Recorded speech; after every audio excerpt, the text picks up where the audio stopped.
All right, I believe we are live. I'm checking everything just to make sure. Excellent there, and on Twitch as well. All right, so we are live, um, and everything's going. I don't want to hear myself. Stop that. There we go. So, today, there will probably be at least one more person joining us. He's late, but right now I have on with me Mr. Beat and EmperorTigerstar. And, well, I'm sure most people here are well aware of the recent news of the presidential assassination attempt on Trump's life, and uh, him getting nicked in the ear. Uh, I've heard that it was either that he actually got hit with the round, or that it was like a shard of glass from the teleprompter. I've heard different versions. I don't know which one is true, but the point is, this is quite significant. And one of the rounds hit one of the people behind him, and well, no, two of the people behind him, and um, injured one, killed another. So, and the shooter, of course, was killed as well. So, uh, as we will be exploring through this thing, this is quite a significant historical event. Um, and I've seen the sentiment all over. It is the constant.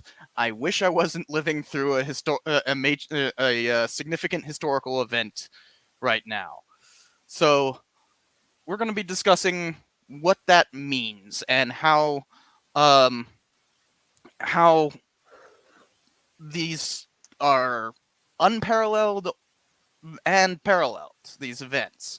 We're not just talking about the assassination attempt, though it will certainly come up, but just really this entire last few years, the entirety of the 2020s, like this decade, has been just nonstop significant history changing events. So the first question I want us to answer, you guys to answer in your own ways. This is a terrible way of framing it. There we go. Um, is what is historic? What does that mean to you? Well, it's an adjective, Cypher. You use it to describe a noun. Go on. And which Well, is yeah. defined by. Oh, a noun is a person, place, or thing. um, but like, do you guys have a definition for this? Significantly impactful. Yeah, and something that is remembered long after it happened. I think a lot of things we think are going to happen or are going to be remembered for a long time, but they're actually forgotten, especially a lot of people. Yes. So, yeah. Yeah, there is obviously many different ways of defining this, but for me, it is basically what will stick around. Mm-hmm. I actually did a video a while back on in my hometown of San Luis Obispo, and went to a place called Bubblegum Alley, where there's like a bunch of bubble gum on the wall. Yeah. And I said, history, and I took a piece of gum and stuck it on the wall, and it's like, what is what sticks around? That was awesome. The which can be hard to determine in the present, right? Because like I've seen some people saying that, like, this assassination attempt is going to be old news in just a week, that the next thing will happen and we'll all forget about it. I don't I don't agree think with so. that. Yeah, it's a big deal. Well, I think there will be a short term moving on from it, but then, like, once we're looking back on it, it'll become more important again. Yeah. Oh, there's that that photo of it. I should Yeah. pull that up real Yeah, quick. that photo hits hard. That photo is something that when I saw it immediately, I knew that this would be something that would be shown to future generations for a long time. And Yeah, it sure does make him look good. And it makes me like think about like, oh wow. Because I remember like Abraham Lincoln, when he was president, had a lot of haters. He was not the most popular person. Trump is clearly not the most popular person, but how will perceptions change 100 years down the road when you don't have anybody alive that's alive now that actually know who he really is? All they have to go off of is this picture. You know, it's crazy. Like, yeah, look at that. There's another picture too where it's a close up of him on the ground. Did you see that one? on the ground. Yeah. And it's an upside Assassination. down American flag behind him as well. Just these unbelievable photographs that are just already iconic, already widely circulated. You know they're going to be, Yeah, especially this particular one with yeah, with the fist. the fist up in the air um and the flag behind him and everything like that. Right there is like it's perfect for political theater. Um, and it really shows like it's basically a tool for rehabilitating Trump Right. in the public's eye, which um, you know that's one of the weird things about this election is one this is we haven't seen a presidential rematch in a while, right? But also and I can stop sharing now.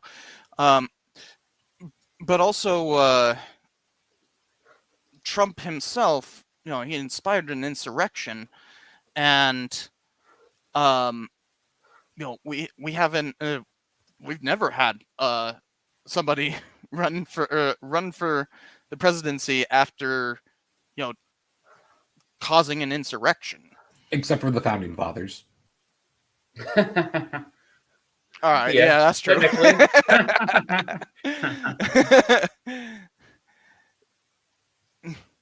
Oh, and thanks for that link.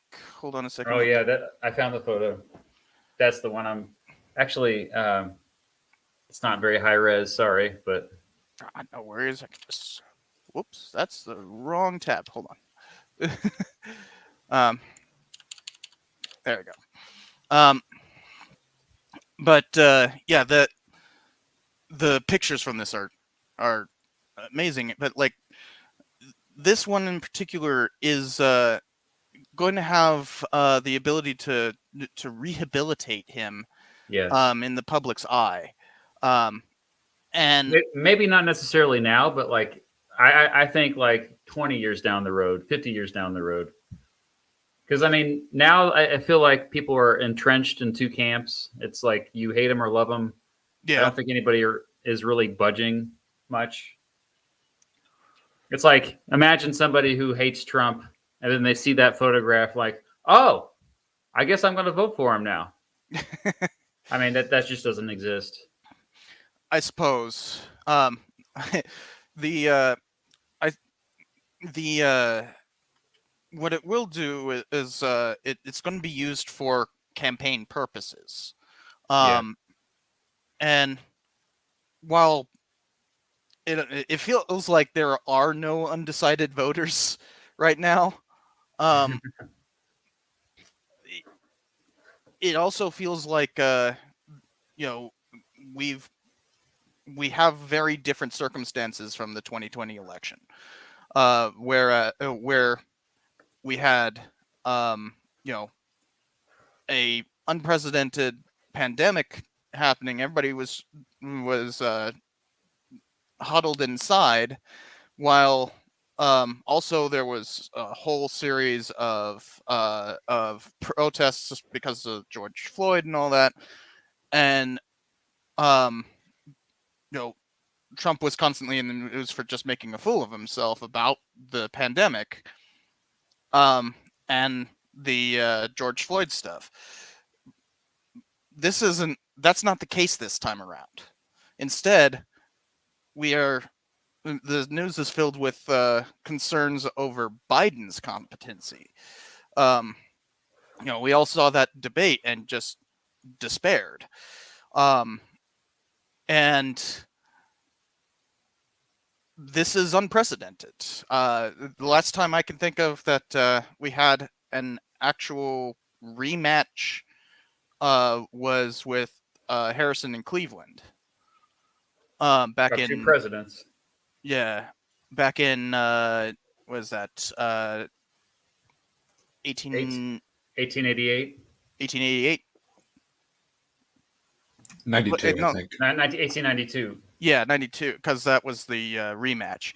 The last time there was a rematch period with the two major candidates was 1956. That was between Eisenhower and Adlai Stevenson II. But they hadn't. But at least Stevenson had run in 1952 as well. Yeah, I thought. Right. Let's not forget Clinton and Perot. Oh, Clinton and Perot, technically, yeah. Poor Perot always gets forgotten about. Yeah. Good job bringing him up, Tigerstar. Yeah.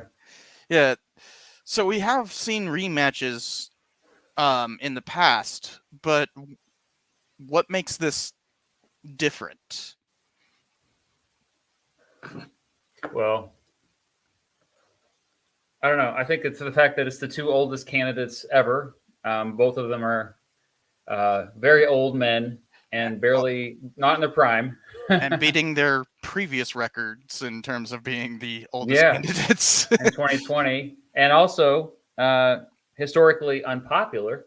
I mean, in 2016, if you looked at polls, Trump and Hillary Clinton were both unpopular as well, but not this unpopular in terms of we have two of the lowest. Like I would say, if you look at don't cherry pick individual polls, but if you look at it broadly, both Joe Biden and Donald Trump poll really low. I think we go all the way back to Harry Truman as far as like how their approval rating and disapproval ratings are just so bad for them. And so I think a lot of Americans feel just disgusted that these are our two main choices. And that explains the rise of Robert F. Kennedy Jr., who is definitely a weak candidate, I think. Mm-hmm. Not good at communicating, has controversial positions, and yet he is polling consistently between 8 and 10%. And it's not because he's like the savior. Isn't that more than Ross Perot? It's more than his popular vote count in 96, but not 92. Right. Yeah. Yeah, and in terms of the unpopularity of the candidates, and thanks for sending the link to this, but the other iconic photo. Yeah, and like Trump is the first post-presidency felon. Yeah. Convicted felon. Yeah, we've never had that before. I think the closest thing was Grant getting a speeding ticket. Yeah. While he was president. Yeah, going too fast on his horses. Arguably we were pretty close to having that with Nixon, but and the other thing is this mugshot isn't even. This is the Georgia mugshot. This is not from the conviction in New York. Right. He's just of lawsuits and indictments going on right now. And of course the conviction that he just got is still waiting for sentencing as well. So there's just a whole bunch of stuff, and oddly enough, this photo has become a thing that a lot of conservatives have adopted. Um, Even though it's a mugshot, and they and they like to often put on like T-shirts saying "Never surrender" when this is literally when he surrendered. Um, but like, we don't have we like I don't know how to quantify that because it's so unprecedented. The only thing with Nixon was like the cover up and the probable uh the probable conviction on that, hence why Ford um pardoned him, and that was incredibly controversial at the time. Yes. I think most I don't know about you guys. Oh, I see Sam finally joined us. Hey Sam. Hi, how are you doing? Hey, I'm Um great being digging the mustache. I like it. Yeah. Why did Freddie Mercury join the call? So this is Sam Aranow. His by the way, all of their channels are linked in the description below. And Sam, you come in when we're talking about the historic conviction of a former president. And but in terms of Nixon, getting back on topic, Nixon um, was likely going to be convicted, and he got pardoned by Ford. And I want to get your guys' input. I've seen a lot of historians kind of rethinking that with Trump's conviction of like maybe because for the longest time it's been viewed as like a good thing for the nation for that to have happened, but now with Trump's conviction, a lot of people are kind of going like maybe Ford shouldn't have done that. What do you guys think? well, the way I heard it from my parents always was that your conclusion was the public mood, and it's why Ford lost. I mean, it was a close election. The question of the pardon was probably the biggest issue he had to face in the media at the time. And yeah, like it wasn't just that he pardoned him. And like I said, I'm only speaking from what my parents said and my teachers to a certain extent, that it wasn't just that he pardoned him, it was that he pardoned him before he went to trial. So it was a preemptive pardon, which might have been perceived as the greater offense. Mm. There was no bringing out of evidence. There was no reconciliation. And in a very close election, that probably did put Carter over the top. So Yeah. the standard thing has been that that Ford made a difficult decision that was necessary for preventing greater chaos of dragging a former president through the courts. But we're seeing that right now, and it is causing chaos. Right? Like actually convicting Trump and everything. This classic picture is absolutely causing chaos. I mean, there's the person who shot at Trump yesterday was a registered Republican, and I've seen a lot of people talking like the conviction was kind of the last straw for them. Although it just seems like there's never been a real last straw for people with Trump. You'd think that the insurrection would be the last straw. But the um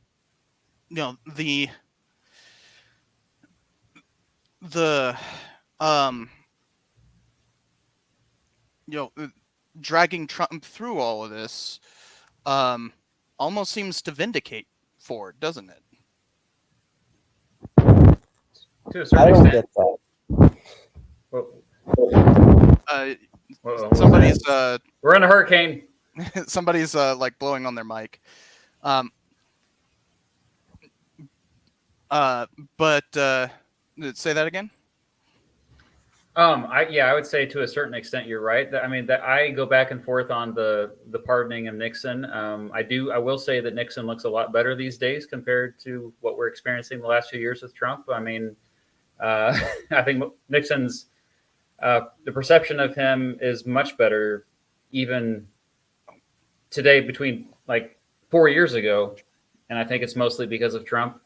And I think that we the reason why we shouldn't compare much to the past about what's going on right now is because of Trump's devoted following is incredibly unique in American history. There's never been such a cult-like following of a demagogue like this in the history of the country. People say, "Oh, what about John F. Kennedy?" Well, to a certain extent, but no, like it's a. I feel like a Some lot of say the his devotion to Kennedy personality was retroactive. yeah. I A feel little like a lot bit, of the yeah. devotion to Kennedy came because of his assassination. I agree. Yeah. And So the 1960 election was pretty close. right. Yeah. He had not. He was somebody who a lot of Americans didn't even know anything about, other than the fact that he was Catholic. You know, Yeah, And a ton of and, blowback. and he that was young. He was really young. and that he was Pigs. also like the right hand man to McCarthy. So like, you know, he had a lot of anti-communist credentials, which a lot of people kind of forget. So did Nixon. Yeah, and Nixon, of course, had gone after Alger Hiss. So, Yeah. you It know, was kind of a prerequisite at the time, basically. yeah. Yeah. Now, The 50s. I do want to get to some of I missed a couple of super chats. Sorry about that. So and what just going through them chronologically.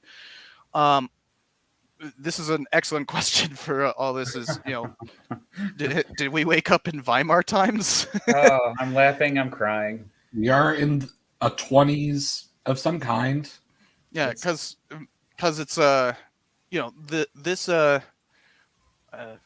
come on, let me of course it has to make us all smaller just to put it on rather than put it down below.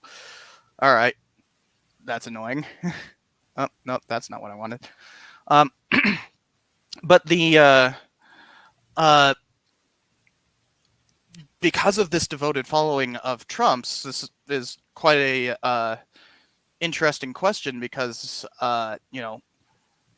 it does feel like we're lurching towards fascism. And that was the end of the Weimar Republic, right? Was fascism.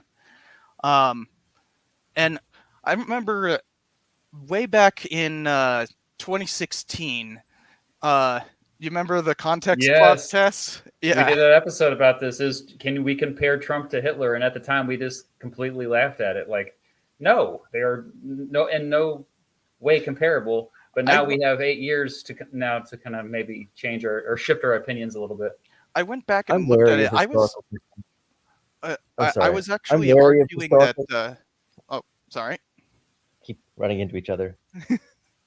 Go ahead. Oh, I'm wary of one-to-one historical comparisons.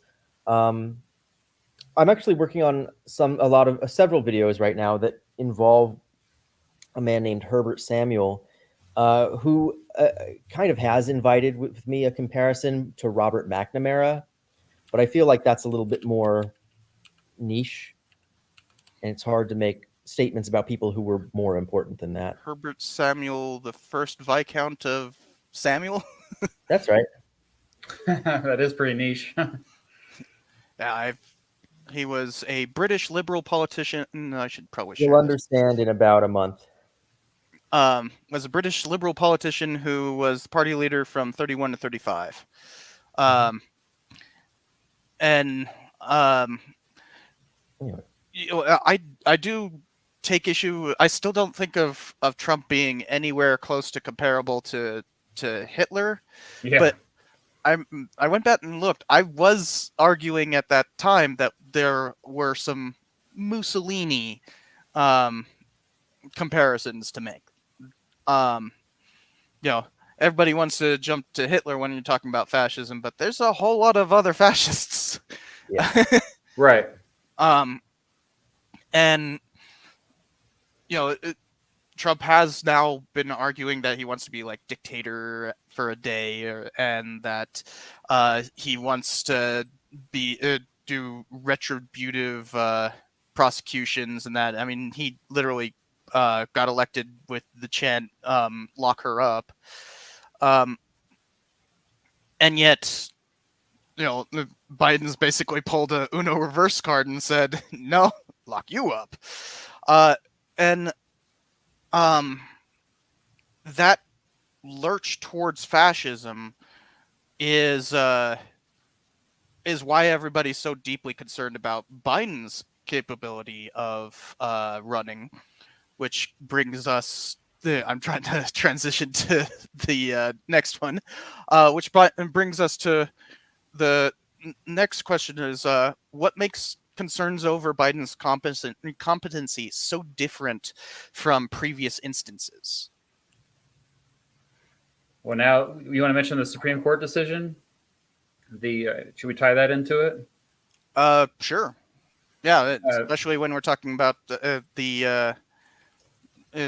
so the question for the Supreme Court decision is: does the recent SCOTUS decision of U.S. v. Trump make him a king, as the dissenting opinions say, and what makes that significant? Yeah.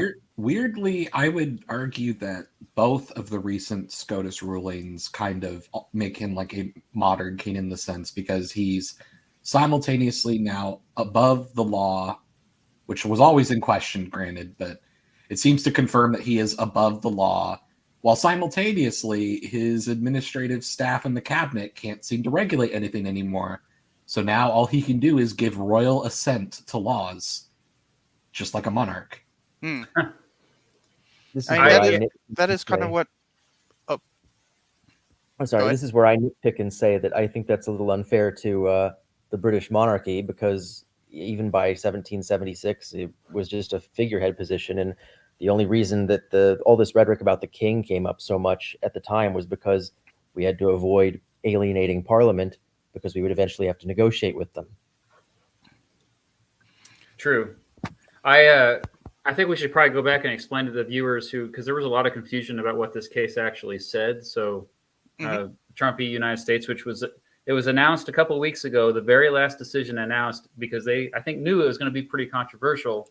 But it essentially, and I actually watched the oral arguments live with my audience, and it was tough for me to gauge where the right-leaning justices were going to go with it, but in retrospect, now it does make sense, because they were trying to make the distinction between official acts and non-official acts by the President of the United States. And the decision, the 6-3 majority, the 6 justices who lean to the right, who are sympathetic to the Republican Party often, they basically said, yes, the President of the United States has absolute immunity for official acts within their, his core constitutional purview, whatever that means, but not for unofficial acts. In my view, this has just led to a bunch of sensationalism, because we don't know. I mean, part of the dissent that was written by Justice Sotomayor, she now already famously said he's the president is basically a king by this decision, because you could interpret it in a way where the president can certainly do things that are incredibly damaging, but in the name of, quote, national security, or in the name of, quote, protecting the Constitution. I mean, it's a slippery slope, and it's going to lead to so much chaos. I think it's one of the worst decisions I've seen. Like at first, when I first read it over it, I was like, "Oh, this isn't too bad," because official, maybe we're just having a very narrow view of it has to explicitly be in the Constitution. But no, after reading the decision, I was like, "Oh, it can be implied, not explicitly implied in the Constitution." So it also can it makes it almost the test for that they have set forth for what makes something official isn't clear, and it also makes it makes a lot of trying to figure out whether something is official or unofficial impossible to do, Exactly. because the procedures for going through that will also be implied as official. So it basically immunizes the president for anything. Which, yeah, I fully agree with Sotomayor here. In every use of official power, the president is now a king above the law. And it really, I I don't know what to say about it. It's like, are we no longer a republic? Yeah, it's disturbing. There's somebody that I get these comments sometimes. Somebody said in the chat, well, don't we already have this for civil immunity? The same standard for civil immunity exists. No, that's not the same thing. If you hear somebody repeat that talking point, that's not the same thing at all. I encourage you to go read the actual decision. Don't read an article about the decision. Read the decision. It's actually fairly easy to understand once you kind of dig into it. Yeah, and I pulled it up here for a reason. That's it. Yeah, I guess it's 119 pages, but still, it's an important one. But it's just with every Supreme Court decision, they have the explanation of the case, and then immediately there's the actual holding right there in one paragraph. Easy enough. Well, I'd read at least the pages 2 through 10. I think elaborate more on what they mean by official acts. That's where I started to be like, because if you go through, each one of these, they have how to find official acts, and with each one of these, it just gets progressively more everything's official, unless vaguely it's not in the Constitution. Oh, we lost Sam. Uh-oh. Trump got him, or Biden, I guess. Yeah. So, in terms of the question, what does this make the concerns over Biden and the possibility of Trump's re-election so dire? Is that what we have to be concerned about? It seems like we're at such a huge tipping point that if the first defense against that tipping point going bad is someone who's not completely there, that just kind of adds to the panic. Mm-hmm. So, and bringing it back to the overarching point, why is this historic compared to other? I mean, every president gets every presidential election. You hear everyone saying that he's a Nazi, or that's a constant thing. Oh, Sam's back. Yeah, I just wasn't in a good position to film. So we hear the comparisons and all that all the time. And it's Biden's still being called Hitler, and every single president has that since Hitler. So what makes this different? I think Trump running for 3 reasons basically makes this different. He's running for 3 reasons, in my view. He's running to seek political revenge, so revenge against his political enemies. He's running to stay out of prison, and he's running to, most importantly, attempt to keep his fortunes.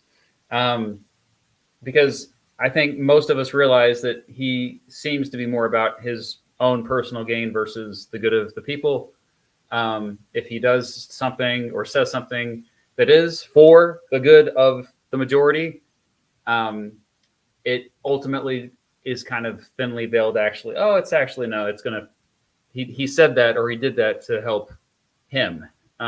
Which, yeah, we all do things in self-interest, but But I think we need to compare the characters.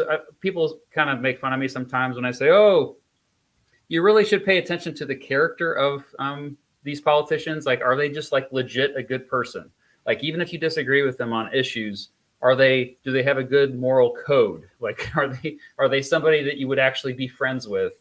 And I say it actually should matter because when it comes down to it, the United States of America is a republic that is where the law rules over all people, meaning we are even a politician is supposed to be a public servant. They're not supposed to be there to enrich themselves. They're not supposed to be there to evade the law. They are supposed to be there as public servants. Clearly, Trump does not fit that description. And so him back in power does seem like an imminent threat. I understand, especially if you're a minority or you're somebody on the fringes of society. The transgender community gets brought up a lot because you have such really amped up rhetoric coming from not him necessarily, sometimes him. It is absolutely from him. He has he actually has a proposal video thing on what he will do about trans people. Yeah, but mostly his supporters, and it's horrific. The people around him and his supporters, I think, is what we should also like. We probably should be more concerned with them because they are the ones who I think more likely to do damage. Because he's just kind of somebody he's in it for himself, and if you kiss his butt, he'll listen to you. And so, yeah. So I would add to that. I'm sorry. Oh, go ahead. We always come in on the same cue. I think there's a distinction here that I think is being lost. One of which is I'm wary of any vibes-based assessment of a presidential candidate. I don't need to be friends with my politicians. However, I think there is a difference of assessing someone's character in terms of their general demeanor versus how they engage with the political system specifically. So, like, for example, there's a danger to, you can't have someone who is too good to be president. We had that. It was Carter. And, we used to have the beer test that we used to call it. But oh yeah, if you can have a beer with a guy. I think there's a distinction to be made between someone who is just completely stalwart on a total level versus someone who is flawed but has a genuine desire to affect change. Whereas I feel like Trump is someone who is motivated entirely just by personal pride. I think that's, yeah. I mean, yeah. I've heard people say who were on the 2016 campaign, he didn't really want to win, but he couldn't. He could South not. Park kind of made a whole thing about that. Like a whole season dedicated to making fun of Trump seeming not to want to actually run. Boy, did that season blow up in their faces, though.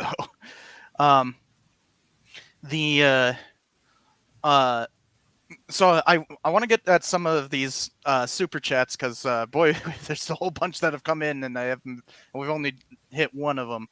But I want to point out that a lot of this talk that we're this concern over rising fascism and that Trump will be a king and all that kind of stuff is what a lot of people are saying is the very rhetoric that caused this assassination attempt. That this concern over him destroying democracy makes warrants assassination. And I want to put a pin in that.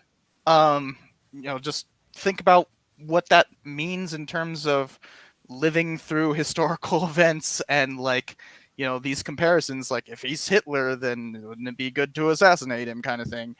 But I want to get to some of these super chats. So just think about that and we'll return to it.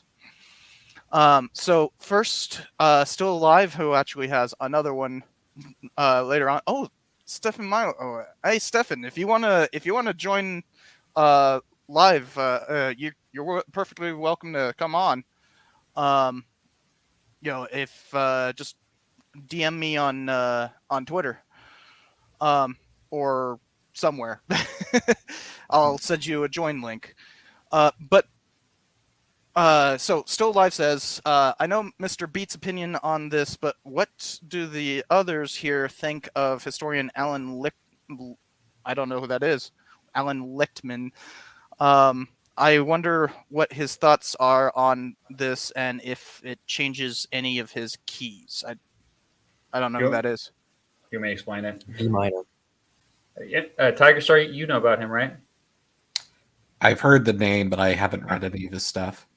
So Alan Lichtman is a professor at American University in DC, and he, a historian. He's most famous for his prediction model, the 13 Keys to the White House, as they're famously known. And if it's basically if a candidate meets most of those keys, then they will be elected or reelected. And so he's been able to predict almost every single presidential election in his lifetime with his 13 keys. So he actually predicted that Trump would win in 2016? He did. Huh. I will say that I did as well, not because of any keys I had, but because my economics classes looked at economic data when we predicted. Like, I look at economic data whenever I try to predict presidents. Yeah, I mean, if the economy is up, then the incumbent party is going to stay in power. If the economy is down, then the incumbent party is out. But maybe not this year. Maybe because the economy is on the up this year, and so that's another crazy thing about 2024. We are living in unprecedented times. I'm telling you.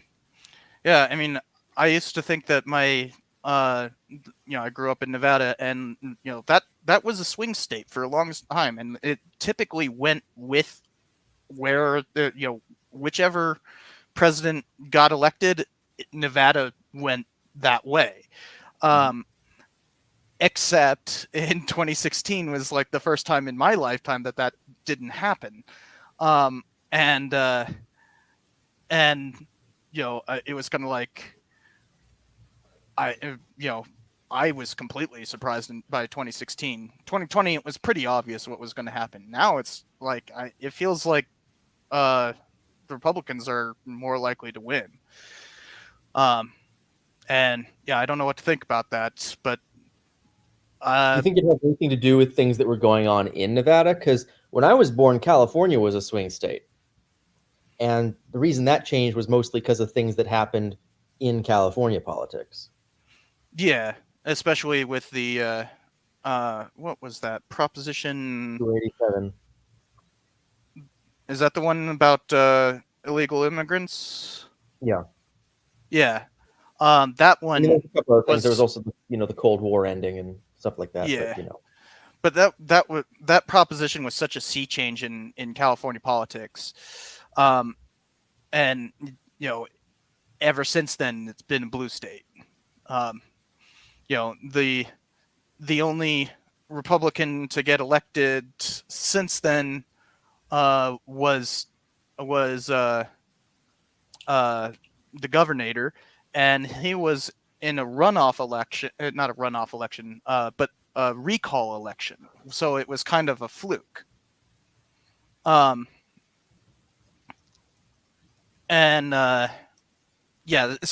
I don't think that's really the case for Nevada. It's just that big cities tend to get tend to be blue, right? And Las Vegas has just been growing like crazy since 1989. And so the more people who come in, the more blue it gets, basically. Because there's not much of a rural population in Nevada. There ain't much places to live outside of the city. But that's basically why Nevada has started going blue. But it's been a swing state prior to that.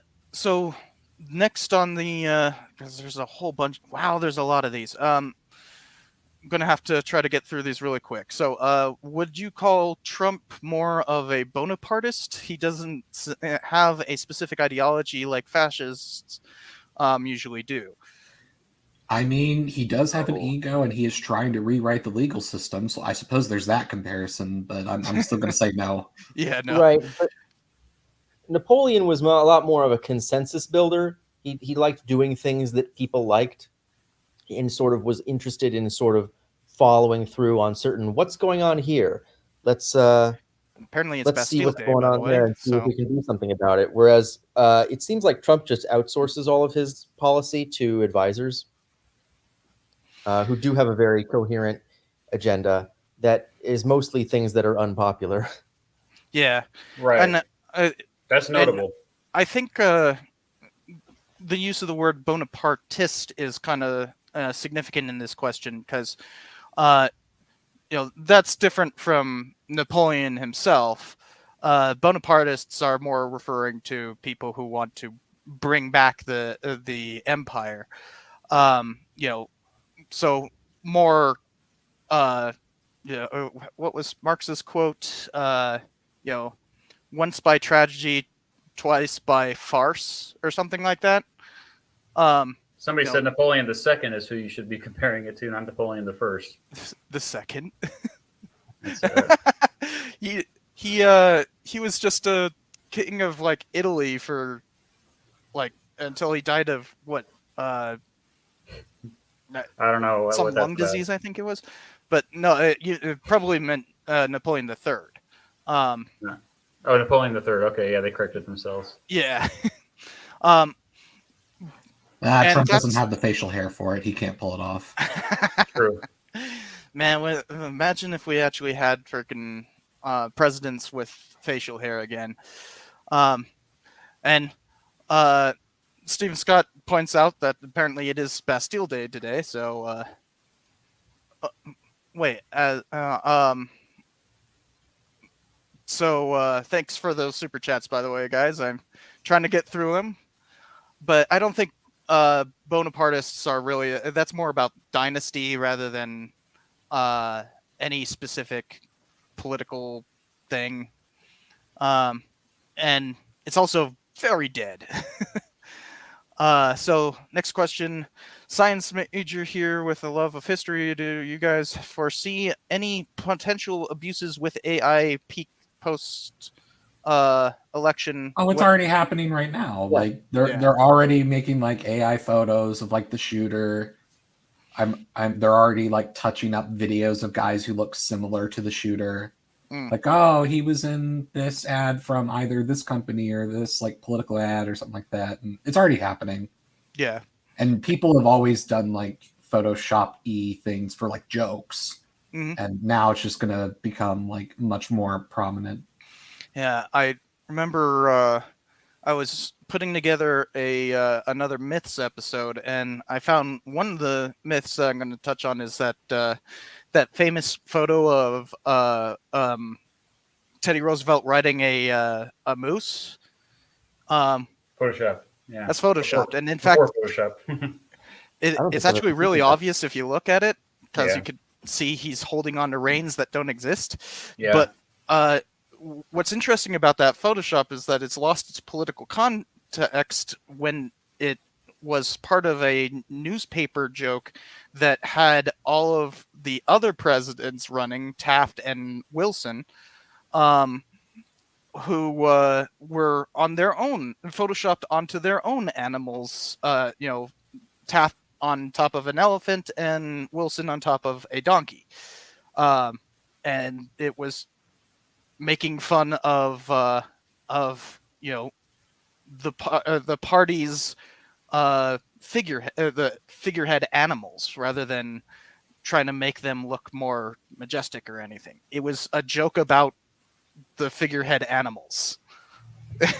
So everybody seems to have forgotten that, but like that, so that kind of thing is obviously not new whatsoever. And rumor about like what a presidential candidate has said, that goes all the way back to every election. So I think that the main difference is that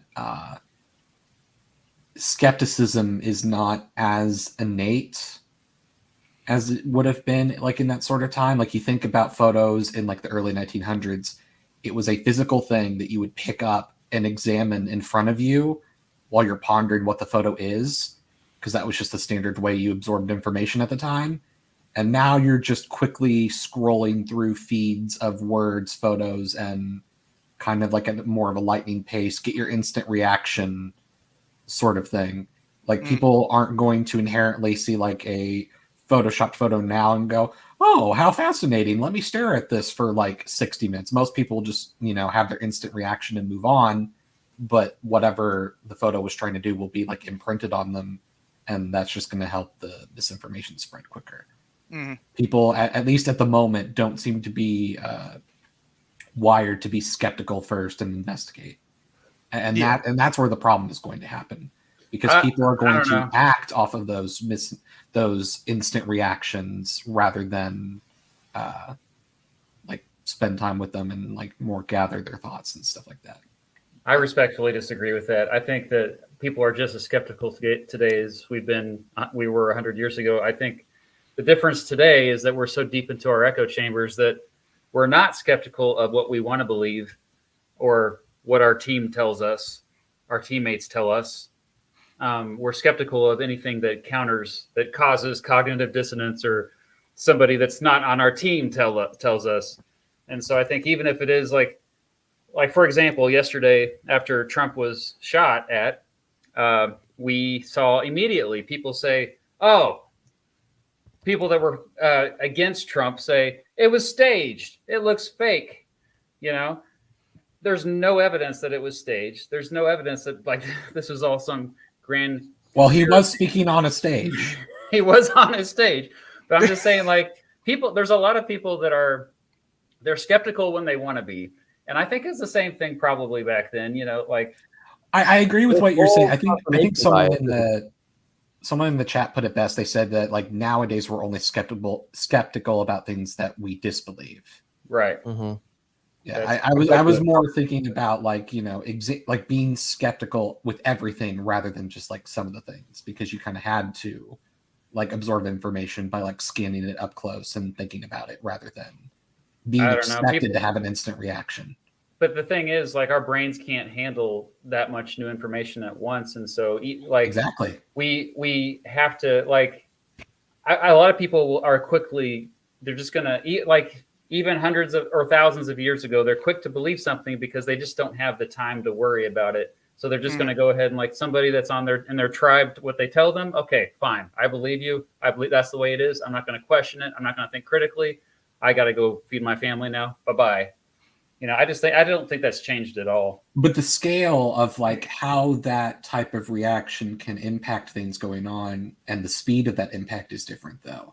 On social media, for sure. Yeah. Yeah, because like you could instantly react to like it's one thing to instantly react to like say a rumor that you heard at work 100 years ago, and then just like move about your day. Yeah. But the odds of like someone like technically we live in a time where an elected official could instantly react to something false and release a statement that could affect a policy or motivate voters a certain way. Like there is a much higher chance of the impact of that, whether we call it lack of skepticism or lack of investigation. Like there's a higher chance for that to have like a more serious and broad impact. Yeah. More chaotic. So there's a lot of ifs there, and I want to continue moving through these because oh boy, there's been a whole bunch. And one of these is perfect to get back on target, so I will first read off a few of these, and then we'll get back on target with Pink Loser's comment. So first, Master of Raw says the Supreme Court is basically our nation's legislature now, which that's a pretty old sentiment. The Warren Court constantly had that complaint leveled at it. Yeah. For the John Birch Society, it was like that was their main target, was the Supreme Court, because they were legislating now. Um, and so in a way, that's not really anything new. Um, and we can go back much further on that. This recent decision just seems to be chalked up with the likes of Plessy v. Ferguson and Dred Scott, and some of the worst decisions in Supreme Court history. Then Still Alive, who you'll remember from earlier, says, in my view, Trump is the guy everyone around him near power uses to get their agendas through, such as the Project 2025. And then also pointing out that Nadia here is pointing out that there is actual push to basically remove trans people from the public, which is quite a scary prospect. Then we get to Ken, who says, you often study history and images after detail. First-hand emotions are gone. So does living through it give you pause in your historic documentation? So emotions are not firsthand. Emotions are not gone when you're studying history. Why would you study history if you weren't emotional about it? For crying out loud! I am extremely emotionally invested in the history that I study. Sorry, go ahead there, Sam. Go ahead. Oh yeah, I agree. The difference is I'm going into a lot of my work cold, so it is kind of an exploration, which enables me to come to new conclusions. But that's also why I'm really hesitant to make a video about anything that happened after 2007, the year I turned 18. Partly because I don't think I can be objective, but also partly because there is no new information. So yeah, I definitely become attached to certain figures or events or things like that, but I'm also coming into it with fresh eyes. I also think some of the best histories are written by people who experienced it. I remember when I did a what's the name of that movie? The Outpost. I I did a review of The Outpost, and I was somewhat involved in that particular incident. I was there. I wasn't at the battle, but the bodies I had to guard. So and I think that made it that much more intriguing to go into that. And for instance, I learned that I was part of Obama's surge when I thought that it had actually started after I got to Afghanistan. And that personal touch can make a huge, meaningful difference in terms of how you do history. I think everyone who goes into history has some sort of personal aspect to it. I mean, Sam, you study Jewish people because you are a Jewish person. I mean, I was doing that because I didn't see anyone else doing it. Yeah, but you chose that because you have personal experience in it. Okay, I have some. The thing is, even if you're Jewish, you don't get a very detailed history. There is a tendency to skip from the Bar Kokhba revolt to Garibaldi, I'm told. It isn't just over quite here. A jump. So there isn't. There's a lot of detail, and a lot of people who are religious don't really learn the history behind it. They just learn the writings. Especially in yeshivot in Israel, where there's no. I had a roommate once who was datlash, ex-religious, and he had no elementary education. So you're learning these concepts, but you're not learning about the people behind it or the times, and that happens a lot. And it's unfortunate because it's really interesting. So how did we get on this question? This was one of the super chats. So I mean, living through this right now, this time, me and Tigerstar have had DMs back and forth, and I always find that Tigerstar is the doomer, the more cynical one, and I'm the one who's like, well, maybe there's silver lining in this. I am a short-term doomer and a long-term optimist. But yeah, like if we were to release those to the public, they would see A perpetually disappointed optimist, Maybe aka it depends on the time of a day. cynic. yeah, I like that. I like that. But no, like That's you would Oliver. see- Oliver. What? Something Wilde. I can't remember his first name. look it up later. Okay. Oscar Wilde. That's his Oscar Wilde. Huh. Yeah. But no, like if we were to release our DMs to the public, it would be pretty clear that we are shaken up by what's been transpiring the last few years in at least American politics. And so part of the reason why you get into history is because you're emotionally invested in this stuff. And it's the story of all of us. And so I can't even fathom separating the two, because now that doesn't mean you go into it with an agenda or trying to be biased and slanted like PragerU or something.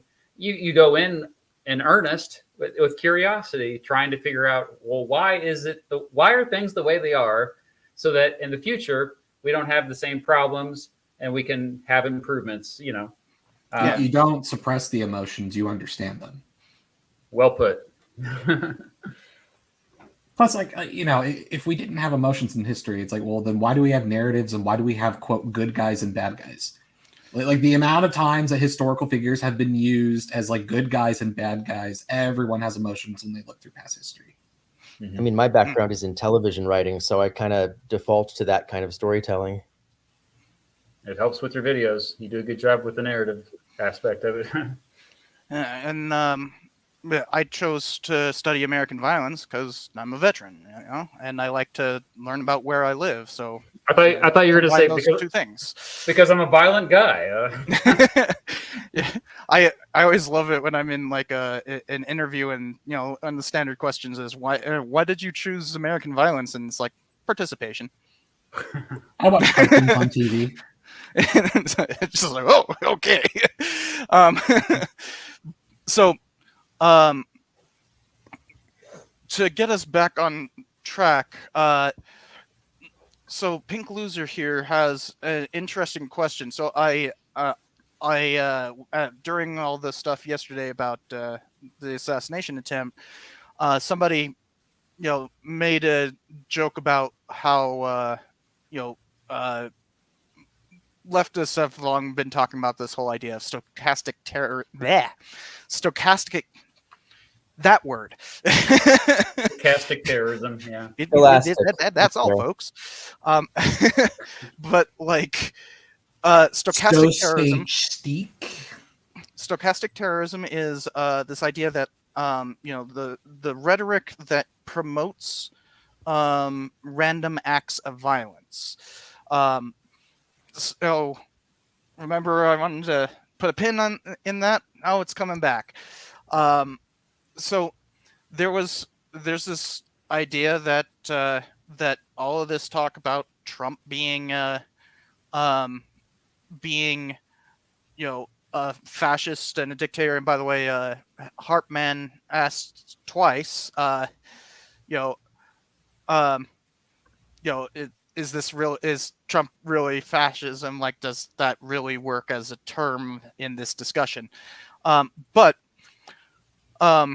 this talk of Trump being a fascist and could promote an assassination attempt, and the Twitter person goes by the name End Wokeness and is a major account on Twitter, basically said that to Biden, that it's your fault, and all this rhetoric about being ruining democracy and all that. And then somebody retweeted that on going. What? They really did? Like after January?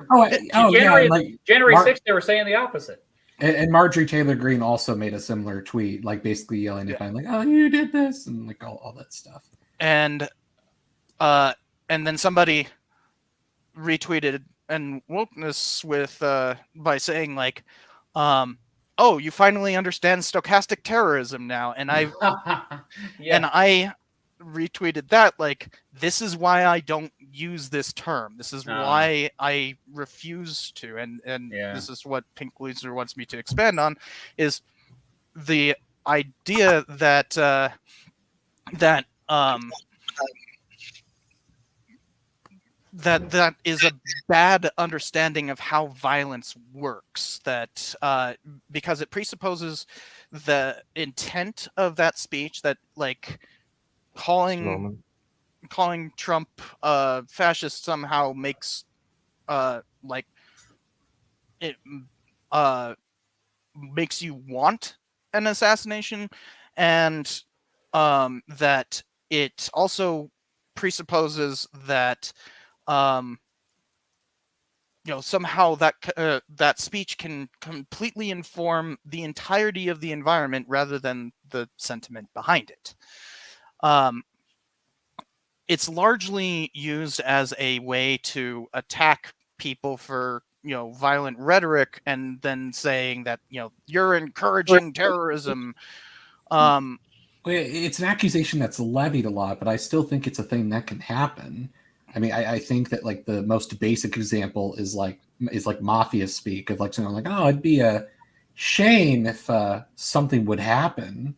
Mm. Like that is like the most basic form of like stochastic terrorism or whatever you want to call it that like yeah can exist. It's less that, oh, your words may inspire to shoot someone, then you are very clearly saying this hoping that something will happen.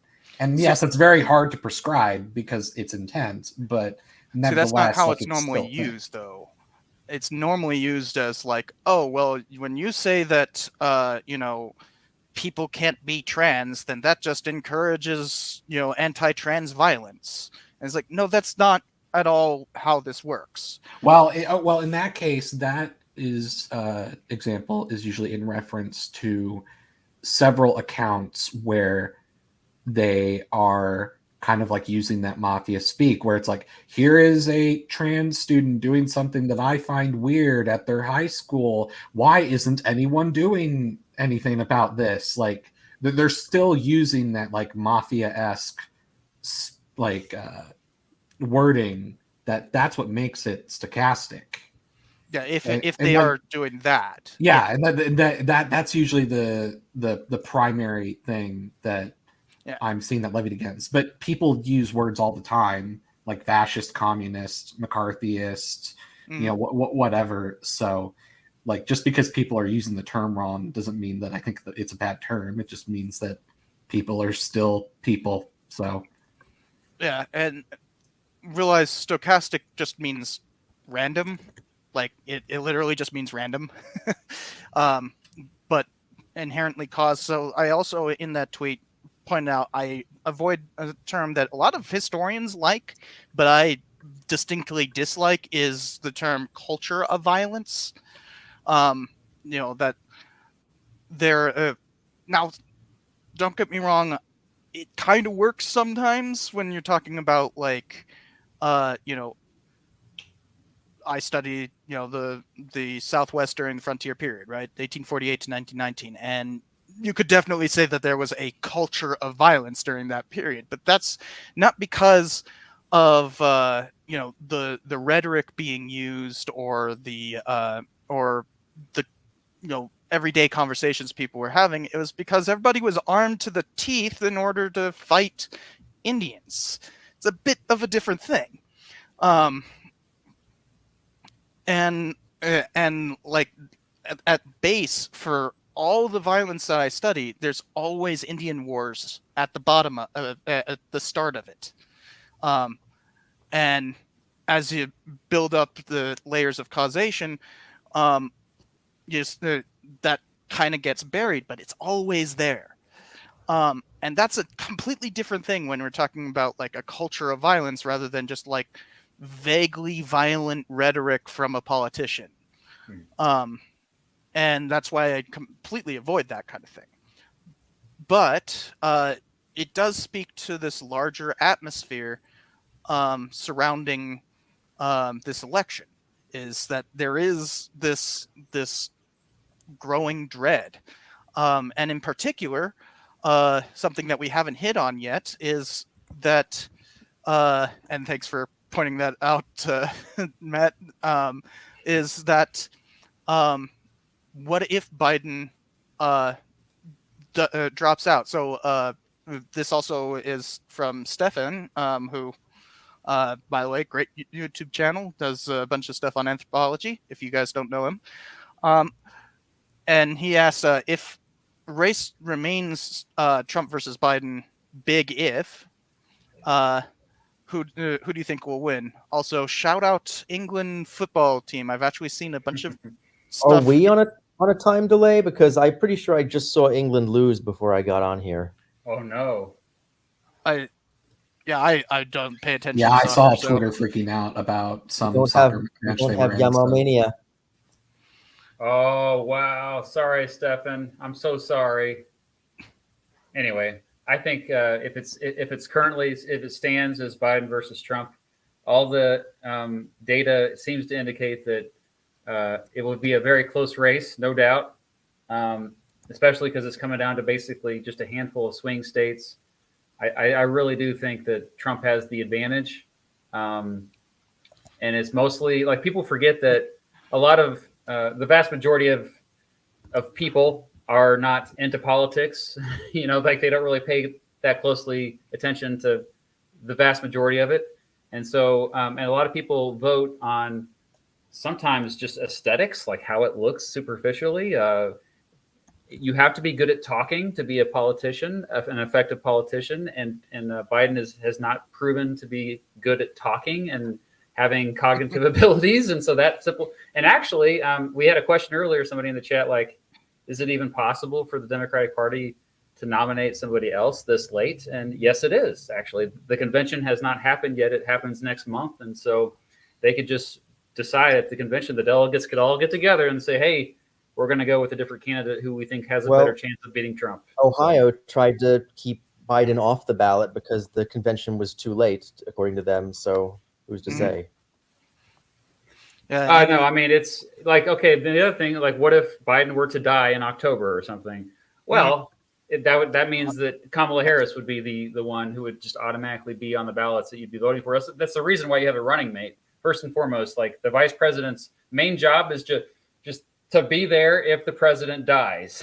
Well, we had that. It was Greeley versus Grant, where Greeley died like less than a month before the election. Yeah. He actually died after, like, they were still counting the electoral votes. So it was between election day and he lost anyway. But it was after. Yeah, it was like right. I thought it was right before. But yeah, it Greeley. I don't remember what his VP candidate was, but like it would have been whoever his VP candidate was if he had won. But the liberal Republicans were kind of doomed. And that's imagine a time when when a split from the Republican Party created the liberal Republicans because the other Republicans were too radical. Yeah. Very different times. The radical left Republicans of the 1870s. Sorry. Oh, one of my I have a book that's just like random like articles and newspaper headlines throughout different times in history, and there's this one South Carolina newspaper article from like the 1870s, basically denouncing Reconstruction and the Northern occupation. And they said, these Republican socialists are occupying the South and enforcing their law. Yeah. It's like, that's awesome. That's a little bit different than the language we use now. Yeah. But why is there so much of a push to get Biden out? And what would that mean for the Democrats in this election? It's hard to say. I think that the reason why they're wanting to push him out is because all the data they have, all the polling suggests that he will lose this election. And this is all like, again, we're not going to cherry pick individual polls here. We're looking at thousands of polls conducted every single day. There are new polls up, and this has been the worry. And then there's also the worry, though, if you do put somebody else in there. So the presumed front runner would be Kamala Harris, since she's the vice president. However, she is a woman, and there is a sizable part of the electorate that they pretend like they're not sexist, and like they pretend like they would vote for a female for president, but they probably wouldn't. And so there's that fear of her. She also has like baggage too. It's just not currently in the spotlight. Yeah, I Yeah, but can it's tell just you like that really every Californian hates her. Just I think that compared to Trump, though, I mean, I think at this point you just basically have a coalition of people that they just want to vote for anyone other than Trump. So I imagine they would finally unite around somebody. Nobody would be fully happy, I don't think. Like, it could be Gavin Newsom even, or it could be one of those governors from the Midwest that they keep throwing out, like the governor of Kentucky, for example. So yeah, I think it's like naive to say, oh, the head-to-head, Kamala Harris actually polls just as bad as Biden does against Trump head-to-head. No, okay, you're basically giving an example of 2 or 3 polls. We don't have the data yet. We don't know. If you get her out there and actually make people aware of who she actually is, and if she doesn't make a complete fool of herself, she likely would poll better than Biden, because she's a little bit more, how can I say this, young than Joe Biden. Like, cognitively she's a young, fresh 55. Yeah, she's a boomer. Yeah, a young boomer. But I think, though, that like part of the other worry is that 2016 was an election where every form of conventional wisdom said that Trump would lose. He didn't have experience. He talked like a third grader. He's more self-centered. Like, all these things that convince you would be like, oh, the people would hate that. But he won. So I think that there's kind of this idea of it doesn't matter what the policies are, because apparently people are more superficial than we even previously thought they were. And I think people are scared that even if Biden has a decent record on certain things, or even if he has the incumbency and other things that conventionally would normally make a strong candidate, that was thrown out the window in 2016. I think people are still assuming that Trump is this wild card factor of you can't use conventional against the unconventional. So like we should take this seriously and not make the same mistakes we did in 2016. Yeah, and something I wanted to point out in terms of historical parallels is that when LBJ dropped in 1968, when Andrew Johnson dropped out of the election. It was a Johnson then, but he was vice president. Very different Johnson. But in 1968, when LBJ dropped, that basically handed over the election to Nixon. But I would push back a little bit, because he dropped in March of that year, so it was much earlier, and also the primaries were still going on. So you had after that you had Eugene McCarthy, you had Robert Kennedy, and Hubert Humphrey didn't even bother to compete in the primaries, because in 1968 you still had the nominee wasn't picked until the convention. So going in, it was really up to these this inner circle of the elites in the Democratic Party that actually picked Hubert Humphrey. And Hubert Humphrey was not popular with the masses. He was associated with Lyndon Johnson because of the negativity of the Vietnam War, which in 1968 was the first time more Americans were against involvement in the war than for it. And so that one issue is what we can't. There's nothing like the Vietnam War in 2024. I mean, people say, oh, well, what about what's going on in Israel, Palestine? I think that's a smaller number than people realize. I think a lot of people that are against Biden's policy, what's going on with the Hamas war, I should say.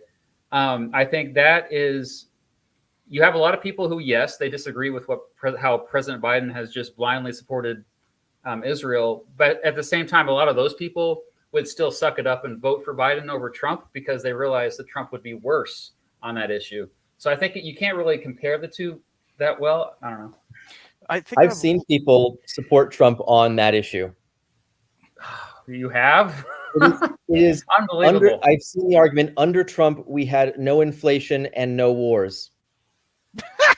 The implication being, if he comes back, it will just like reverse time. Oh, Those I things see. won't happen. Yeah. Because it's also you got to think about Ukraine as well. Not that, and this Yeah, is one of well, I the mean, they were referencing that as well. Oh my gosh. and That's and that like the wars are happening no matter what we do, but they are kind of functioning as proxy wars. Ukraine, it's obviously Ukraine is fighting for its very existence, and is really only functioning by having so much Western support. And Trump has threatened that. And with the Israel-Hamas war, it's constantly threatening to spiral out of control. There's little incursions into Lebanon and that, what was it called? Hezbollah even threatened to invade Cyprus recently. It's just what?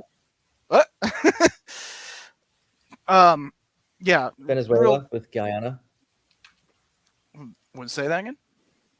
Venezuela tried to rattle some sabers with Guyana. Oh yeah.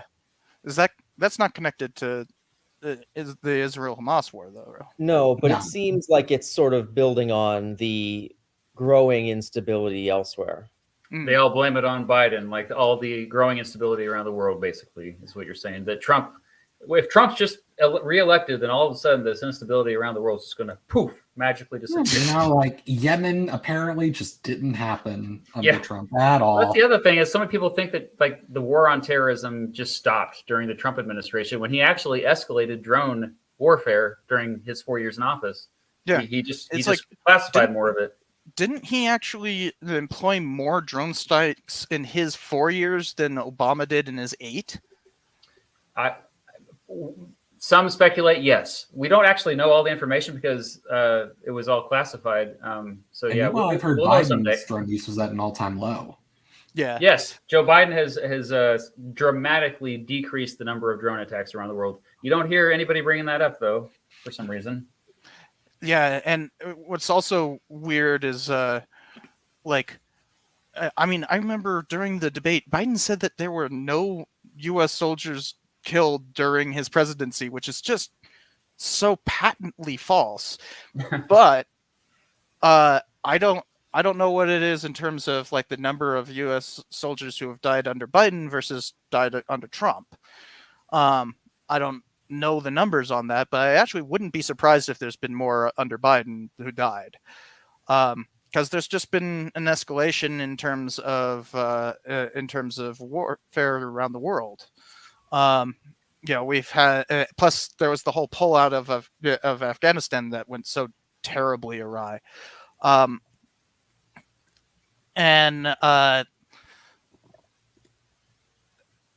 it seems unprecedented in this amount. But going back to 1968, rather than having one specific war like Vietnam, we have many that are going on right now that are not exactly direct involvement from us, though we're supplying arms and ammunition to both Israel and Ukraine. And out of sight, out of mind. Most Americans don't even know about all the countries that the United States forces are involved with ongoing. Yeah. Yeah, like I was surprised when there was a strike on a U.S. base in Jordan. And like, I was just kind of going like, wait, we have a base in Jordan? Yeah. Yeah, I know. And like, it's actually part of the whole war in Syria. But like, and that's a whole tangled web of stuff that like we just kind of even Trump has tried to say that he solved it and is like, then why are we still there? But like, how is this different from previous proxy wars, and how is it similar? Our boys are actually on the ground in Vietnam. They were dying in huge numbers. That was the year of the Tet Offensive in 1968. There's nothing comparable right now. Like, we're sending weapons to Ukraine, but we're not. And then very small number of special forces around the world or military bases, like you said. But yeah, it's not comparable. There's also an Yeah. enemy in Russia who's a lot better at social media disinformation than we are. Yeah, they're starting to crack. Did you see the report? They're trying to. There was like 1,000 accounts that were recently shut down, which that's probably just a small fraction of the total amounts of Russian bot accounts. Yeah. Where? Who shut it down? No, on accounts where? Oh, I'm sorry, on X, or Twitter, as I like to call it. I mean, isn't it like at this point like more than 90% bots? That's what I've heard. It could I be. wouldn't be surprised. Yeah, it's substantially worse than when Elon got a hold of it. And remember, that was one of his hangups, was that there was like 25, like a quarter of Twitter were bots, and now it's a lot worse. I would recommend Gatsu's video about that. It's a lot of fun. Hello, King. Greetings from Texas Oblast. Nope. King was stalking something behind me, and then I guess I distracted him. So, yes, it obviously in 1968 there was something like nearly 600,000 Americans on the ground in Vietnam, and we don't even have that large of an army in comparison to now. The army is actually smaller than it was in 1968, but the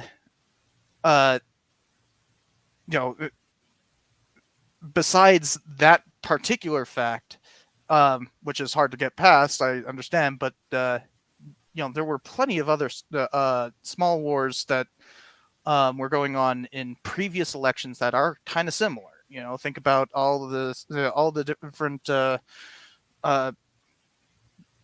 coups in that we were involved in throughout the 50s and 60s, that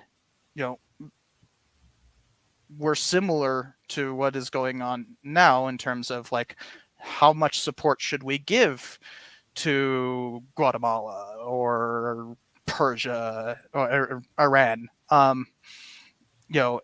during the 1956 election. A lot of that we didn't know about, and it wasn't even. It was, covert. The coup in I think it was 1955 in Iran, if I remember correctly. I know Guatemala comes first, then Iran, but they're like, yeah, it's right around there. But like, the coup was like open for Persia, at least. 53. Huh? It was in 53. My bad. I'm so sorry. Oh, okay. But like that particular one was actually well publicized. All the newspapers were celebrating American involvement, and oddly enough, the British were the real like power brokers on that, and somehow they got to sneak away from the blame. And yet, and we started feeding arms and munitions to Iran, and there's the reason why during the tanker war, they were firing American-made missiles at the American Navy. Like, I just got to chip in and say that it's this is going a little long and it's getting super hot in here, so I'm gonna have to check out. Enjoy yourselves. All right. Yeah, we're take care, Sam. About a half an hour left, so hopefully only half an hour. Okay. So good luck. Bye. Don't forget to check out his channel. It's in the description below. See ya. All right. Thanks. Bye. So what is different from that versus now? From all those proxy wars we've always been involved in since the Cold War. I mean, I think like especially Israel-Palestine, it's just that's not even just American political interests. It's now we're connected with our most fundamental religions that like so many people in this country follow. It's like there's just extra baggage with that conflict specifically that the others just don't have. Because even if because like there are going to be people who aren't maybe normally political, but they still have opinions on Israel Palestine because of their religious beliefs. Yeah, which you can't say about Ukraine. Because like I think of with the direct parallel for me in terms of Israel Palestine is Indonesia in the late 50s and early 60s, where they also had a genocide, and but it was specifically anti-communist, and we supported it. And like it often gets just completely forgotten because there wasn't any particular interest in Indonesia, you know. And a lot more people died in that than are dying in Palestine right now. Well, there's a very large number of Jewish Americans, and that's something that's kind of added to the dynamic of like interest in the larger Arab-Israeli conflict going on since the 1940s, even before then with the Zionist movement, and so like I think TikTok also is something else to consider. Like I think a lot of especially Gen Z and younger even seeing what's been happening on the ground in Palestine. It's kind of like the television effect with Vietnam. Yeah. I think there are several parallels with that, because while television news currently may not be showing all the atrocities that's happening in Israel Palestine, there are absolutely videos on TikTok and to a lesser extent like Reddit and Twitter, but that definitely show the horrible violence up close. Like the amount of times I've seen like crying babies in like a pile of rubble and things like that that I never saw from Iraq or Afghanistan, even if I knew that they happened. So I think that is definitely impacting for sure. Yeah, because there's also because there is not just for American Jews, but also American evangelicals have a deep abiding interest in Israel, and so there's also this kind of religiously informed ignorance of of what's going on in Palestine. Christian Zionism is a big thing. Yeah. And so while that footage is very easy to find, it is largely ignored. But it's also, what's the death toll up to? Like 50,000 or something like that? Something like that. In Gaza alone, yeah. It's really horrific. Yeah. And I'll point out that the death toll in the Indonesian one is 500,000. Oh, is that much? Yeah. Wow. Yeah, it's not. That's why I'm saying like it's not at all in the same scale, and it's actually far worse for the Indonesian thing just by numbers. But we care a lot more about Israel. And it's one of the things about studying violence is that you end up learning about a lot of things that people just have ignored and are far worse. Well, like we ignore what's going on in Sudan, for example, in South Sudan. Like hardly any American brings that up, but we're always bringing up Ukraine. I wonder why. Well, we were heavily invested in Ukraine, not Sudan. I don't even know if we have any alliances with Sudan. It's strange because I do remember, like in the Bush years, Sudan Darfur, which was in Sudan, that was kind of in focus at the time. That's right. I remember that.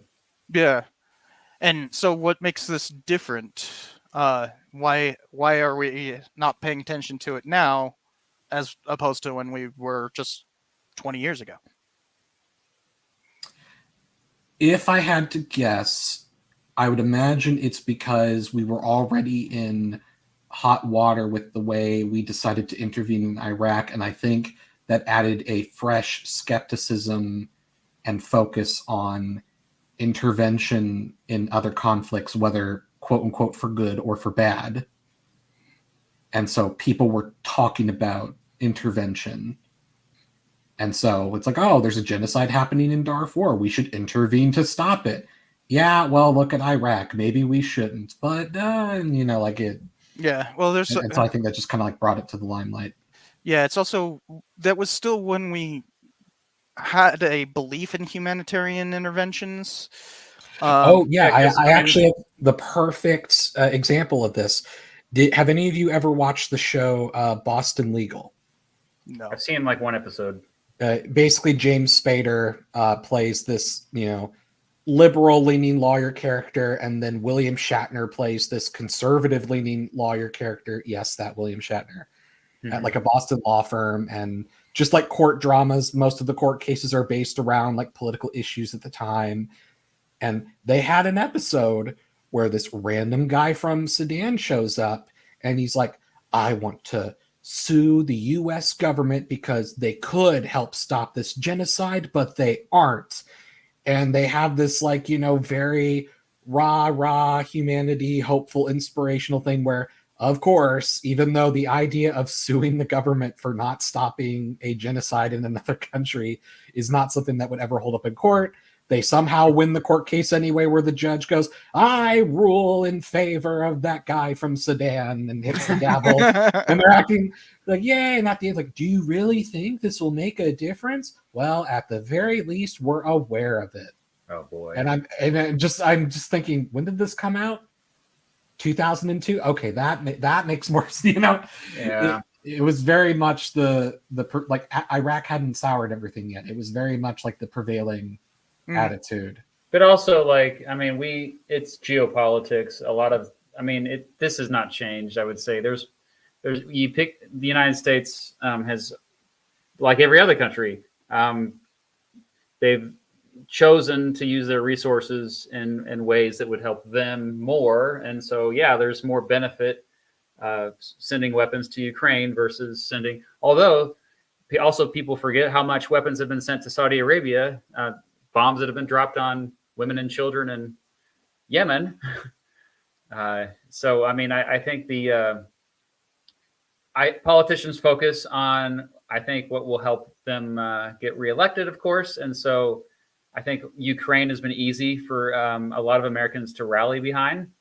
And there was no political value for a politician to run on saying, hey, I secured funding for aid to, Mali or whatever, wherever. Yeah, I think Iraq kind of soured the any idea of humanitarian intervention, but also, like, it's long been a joke within Americans. Historians of American small wars that always like to put the scare quotes around humanitarian intervention. Yeah. The humanitarian intervention, because what was humanitarian about Black Hawk Down and all that, and these are not, when you actually go and look at them, like the intervention in the Bosnia and that kind of stuff, like it's not really about humanitarianism. It's about showing power, basically. Yes, demonstration of power. Demonstrating that we're Team America World Police. And like with Iraq, we kind of as a country collectively shun that idea now. What's so civil about war anyway? But there's still this kind of perception that like we are still the ones causing everything. That's why there's all this stuff about Biden having somehow caused October 7th, or I've seen even more this idea of he's not using his leverage to try and stop it as hard as he could.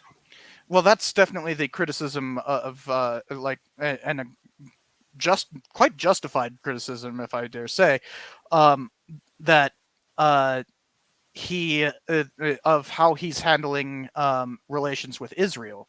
But the argument was that like him being president allowed October 7th to happen, which is just bafflingly wrong. And yet you've seen Trump literally say that like Ukraine wouldn't have happened if he was president, and it's just like remember when we were watching that Dinesh D'Souza film, and I was like, oh man, I forgot about people blaming Obama for Crimea. Yeah. And like it's the same thing again. Yeah. Yeah, there has been at least like some form, like what maybe not always an outright invasion, but there has always been some sort of violent interaction between Israel and Palestine under every presidential administration of my lifetime. Yeah. Including Trump. There were missile attacks under Trump, mm-hmm. where both sides launched missiles and killed each other. So like no president is, immune under that logic. Yeah. Well, wait, no, I don't think there was. Was there any fighting during Clinton's time? I don't think there was. That was during the peace process. Okay, fair enough. But to be fair, I was 4 when Bush was elected. Yeah, this century maybe. Yeah, yeah, because Bush Senior had the first Intifada. Someone said the second Intifada technically started in 2000. Okay, there you go. Yeah. There you go, Bill. I did it. But yeah, there is always something going on with that. But this this is such a different war from the previous ones. It basically is genocide. What it has turned into. And that is this is the first time that I can remember that we are actually like actively aiding a genocide, and everybody's watching it happen and arguing over how much more we should support it. There's another word though, that genocide, that people debate about its meaning because it doesn't have a clear definition, and so it muddies It has a the very water. clear definition, and it perfectly fits the UN definition. I mean, at that point, it's like, all right. I mean, if you want to be technical, like, okay, horrible mass murder. Can we just go with horrible mass There murder? you go. See, that's what I'm saying. You can't object against horrible mass murder because there are masses being murdered. Yeah, there you go. I like it. I mean, I don't like horrible mass murder, but I like your framing. Sorry, that was if I was not clear about that. Yeah, well, I have no qualms with using the genocide word. I mean, I don't either, but it seems like the people that have a problem with the word, it's like, well, this is like, I understand being pedantic more than a lot of people, but the spirit of the word genocide is mass murder. You could make some sort of technical thing of like, oh, they don't want to kill all Muslims or all Arabs or all Palestinians. They're just killing these specific sets of. And it's like, well, okay, but they're still basically wanting to mass murder these people. Yeah. And that to me is unprecedented. So, is that our support of it, and that also is part of what is contested in this election is how much we will support Israel and Ukraine. And Trump's lobbying for more support to Israel and less support to Ukraine, whereas it's basically the opposite for Biden. And that is part of what we will be deciding in this election. So to bring this all around and try to wrap it up, and I know, Matt, you need to get going soon. So trying to get to our final question, and guys with the super chat, I will stick around and do that, but I don't want to force Matt to sit here and go through all of the super chats with us. So I'm going to kind of do a wrap up question, and Matt, you can leave when you need to after that, and then but I'll go through the super chats after this question. So remember, we started off with what makes something historic, right? We've gone through so much chaos over the 2020s, both with Trump and with Biden, and then many things well outside of their control, right? And it feels like we have a new historic event happening every single day, and something that will be remembered, as we were kind of getting to with historic, is that it is a something that will stick around in our memories. I've made the comparison to on January 6th that it kind of like is this generation's 9/11, that it's going to be one of those things that you will remember exactly where you were when you were informed on that. There's actually somebody in the chat right now, a friend who was the one to inform me. I had actually slept through my alarm that day, and I was sleeping, and I woke up to his call, and he said, like, dude, they're attacking the Capitol. And I'm like, yeah, whatever, man. That's how I woke up about 9/11. That's how I found out about 9/11. I was woken up by my roommate's mom had called and woke me up, and I was so angry to be woken up. Yeah.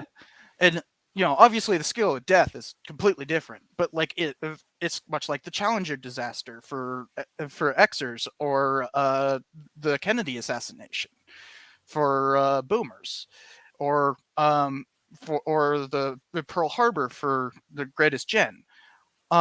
Like each of those are kind of a generation defining event, and we know it to be significant. And so in those cases, we know instantly this is going to be significant. This is going to be something that I will remember exactly where I was, how I was informed, and who I talked to about everything that day. It's just solidified in your mind. But with something like the assassination attempt yesterday, there's people arguing that it will fade away, right? So not just historic is one thing, that it will stick around in our memory, but then what makes something significant? In terms, what historic events are significant? What makes it so? Yeah, I will say, just like the fact that you assume that history is linear, but obviously it's not. It's often 2 steps forward, 1 step back for progress, sometimes 3 steps back. So sometimes you're literally going backwards. And also, it's when we say something is historically significant, usually that means it's shaking up that path that we were on. So it redirects the path. Now we're going in a slightly different direction. That's an oversimplification, of course, but like I do see the 2020s as a significant decade already, even though we're living through it. Usually we have to like wait 20, 30, 40, 50 years before we start making such assessments. But because I can kind of see parallels to 100 years ago, even 150 years ago, I think that we are living in a time that is historically significant, because we're seeing changes to that general path. And when I say what is that path, I think there's been a tremendous backlash against neoliberalism, not just on the left end of the political spectrum around the world, but also even on the right end of the political spectrum. Yeah, people don't bring this up a lot. Trump is super into tariffs.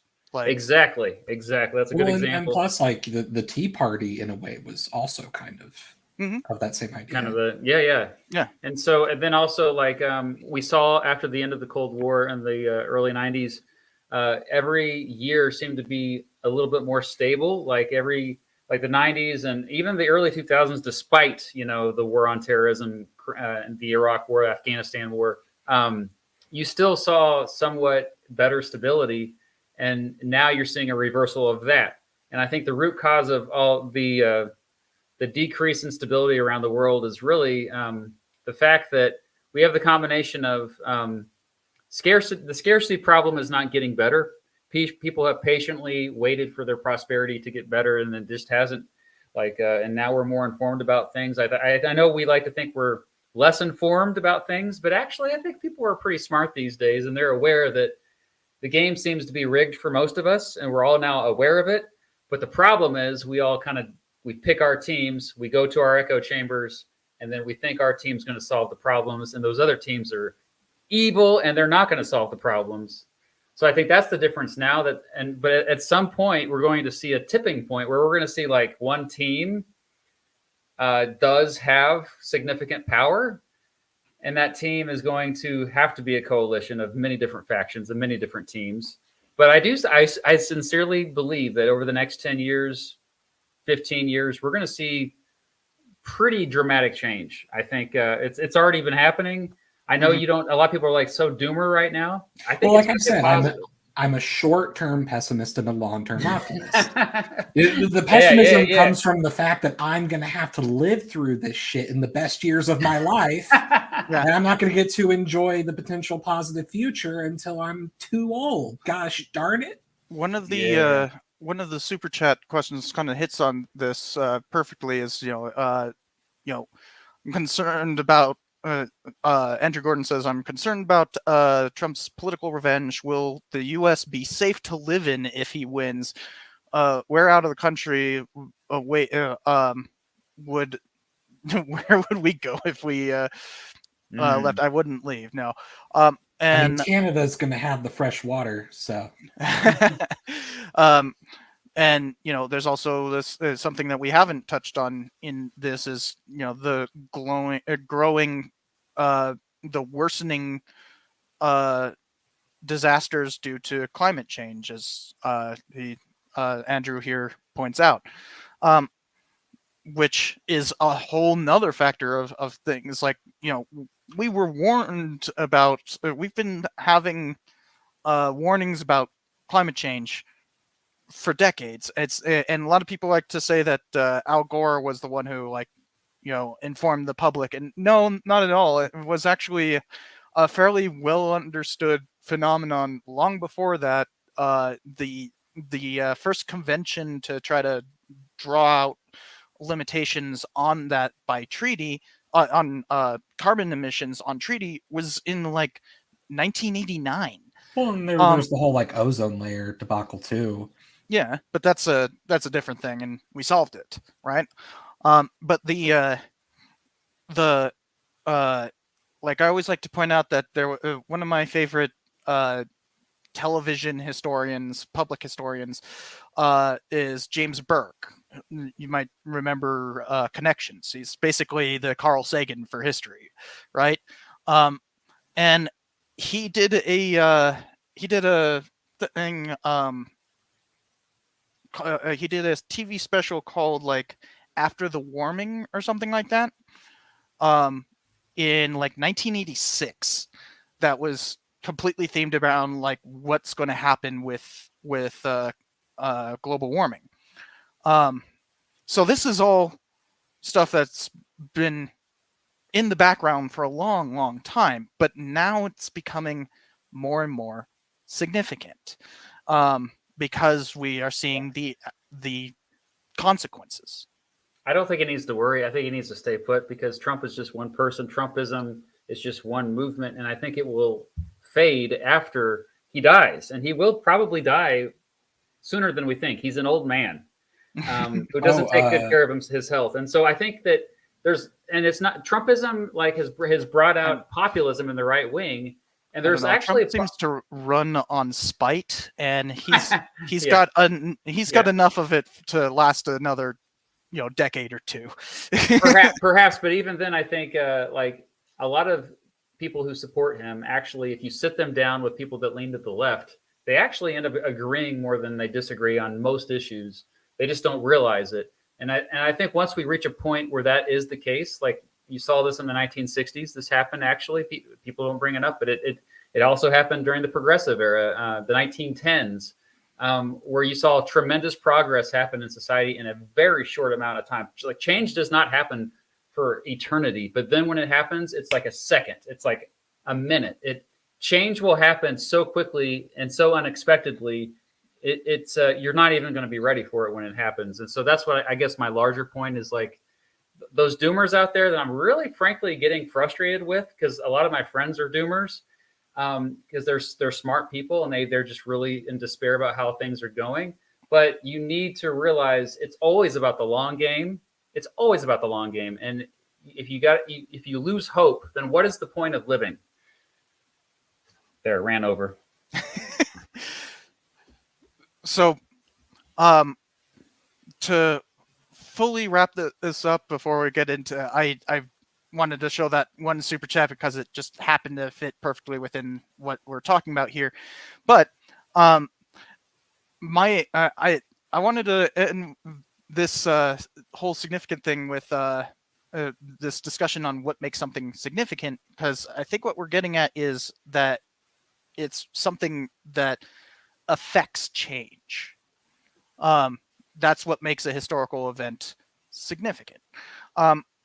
And with kind of a funny thing, my most viral tweet ever was on February 23rd, 2022, the night of the invasion of Russia's invasion into Ukraine. Mm-hmm. And all I did was tweet out one word and a pic, and it ended up getting something like, what is it, nearly 80,000 likes. And so it was just one word, the word fuck. I don't know how this went so viral, but it went viral again today, by the way. Somebody else posted the exact same meme. Yeah. And this was but it's mainly this sentiment, this one thing that prompted this entire stream, which is, I really wish I weren't living through a major historical event right now. Major could be swapped out with significant. And so how do we define that? Bringing it all around with all the stuff, different stuff we've talked about here, how do we define this part right here? Like, how do we know that something is a major historical event? Go ahead, Tigerstar, go ahead. I already kind of answered. Tigerstar? Oh, did you go to the bathroom? He's muted. Well, so just to repeat again, like I think just to answer, to be more succinct, I'm sorry I went on a rant, but yeah, like I guess we won't truly know for many years, like if we are living through a historically significant events, but right now, but I do think we are, and the indication is that things are changing. The path is changing directions, even if it's just a slightly different direction. It's something that we will look back on and like, oh, that was a moment in which like things shifted. Yeah, the moment in which we could see the change happening. Mm-hmm. And it's the reason why the Trump assassination attempt was so significant, at least to me, was that it was kind of like the defining moment where I seen all of this stuff with like SCOTUS kind of making him above the law, and the horrible outcome of that debate, and now this kind of solidified that I think Trump is going to win. But more could happen. We still have 4 months, so who knows? Like, I bet you something else dramatic also happens between now and the election. So I do think that it's going to get even crazier. Sorry, I got distracted by something random and important. Did I miss something? well, kind of the wrap up of the thing. So we were trying to ask you, what is your definition of a with all the stuff we've been talking about and everything, what is your definition of a significant historical event? Will it appear in the textbook app on my child's iPad? I, yeah, that's one way to put it. Sure,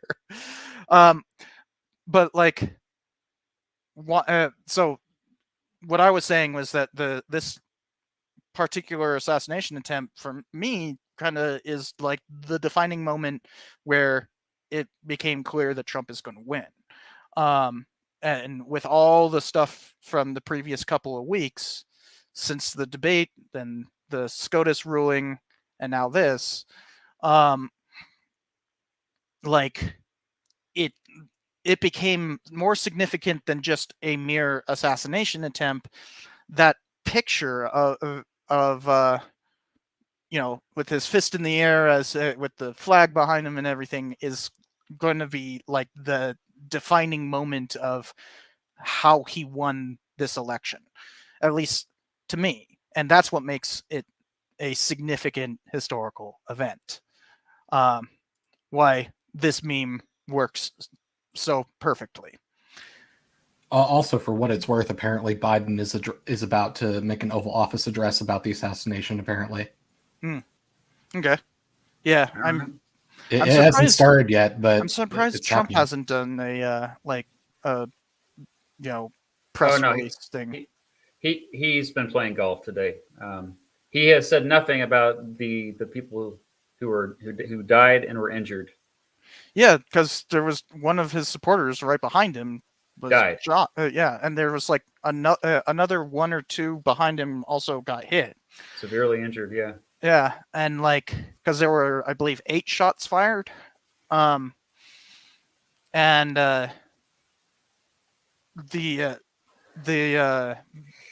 interestingly enough, it was actually a counter sniper who stopped the shooting in its tracks. Was that the sniper got sniped? All right, I gotta go. I'm sorry. Yeah. So that was kind of intentionally the wrap up thing. Now we're going to get into the things, into the super chats. Thanks for joining me, Matt. I know you need to go. So the I'm sure most of you guys have heard of this channel, but if you haven't, it is linked below. And thanks for joining me. It's been a great and interesting conversation. Yeah, thanks for having me, and you guys are awesome. I love you. Okay. Bye. Oh, shucks. So I'm going to go through these. Tigerstar, if you want to leave at any point, just let me know, and I'm going to start going through these super chats and see if I can get through all of them, because there's a lot. Oh boy, there's a lot.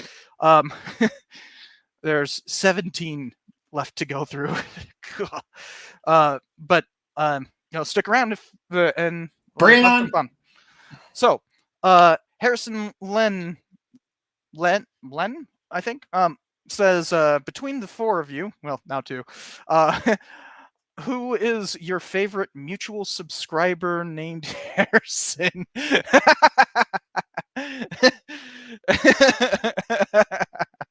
Well, thank you, Harrison. And then Kelly says, about the assassination stuff. What about thoughts on the people who've been like trying to say that this was staged? Which, obviously they're dead wrong. There's one of the people behind Trump literally died. So no. I think part of the initial confusion, and like I made a comment on this too, was that there was the moment where, in theory, the Secret Service are supposed to immediately rush him off the stage, but then he seems to stop just to conveniently make the pose, and then he leaves. And I think that fueled the skepticism that it was a staged event. But later footage showed that he was ordering them to stop so he could make the pose. Yeah. So while he was definitely like taking advantage of the optics of the situation, it was not staged. Yeah. Although they won't tell you he was speaking on a stage. and the it is very politically convenient for him, right? Like Like he would that's the take thing that advantage of any political situation thrown his way the best he could. That's yeah. just his reality TV nature. Although honestly, I'm surprised that he hasn't like done a press conference and like, because there's two different ways that he can basically handle this, handle his reaction to it. He can use it to build solidarity, or he can use it to build spite. And like, I don't know which one will work better for him politically. I would hope solidarity, but it's Trump. But in either case, it's very obviously not staged, even though it's on the stage. But like, um, I think that was just a lot of people instantly wanting this to not have happened, and like finding any excuse to deny what was happening right in front of us,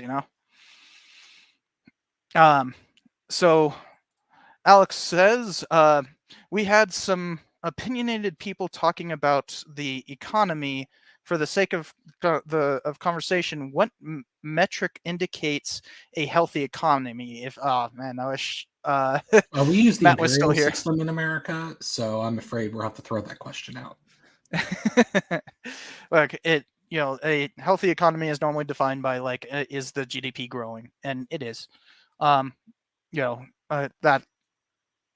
indefatigably is, even when accounting for inflation. So it's very clear that the economy is actually doing quite well. It may not feel like that right now, especially after we had such horrendous inflation just a year ago. Which it has like somewhat subsided. Like there's still a little bit left, but we are well in the downswing of that inflation. Yeah, and the other problem is the Fed has had to raise interest rates to deal with that inflation, because part of what causes inflation is just raising of prices. You raise prices when there's a whole bunch of buying going on. How do you stop buying? You raise interest rates. That's the very simple economics of doing that. But it could be possible that if they start to lower the interest rate too quickly, then inflation will go back up.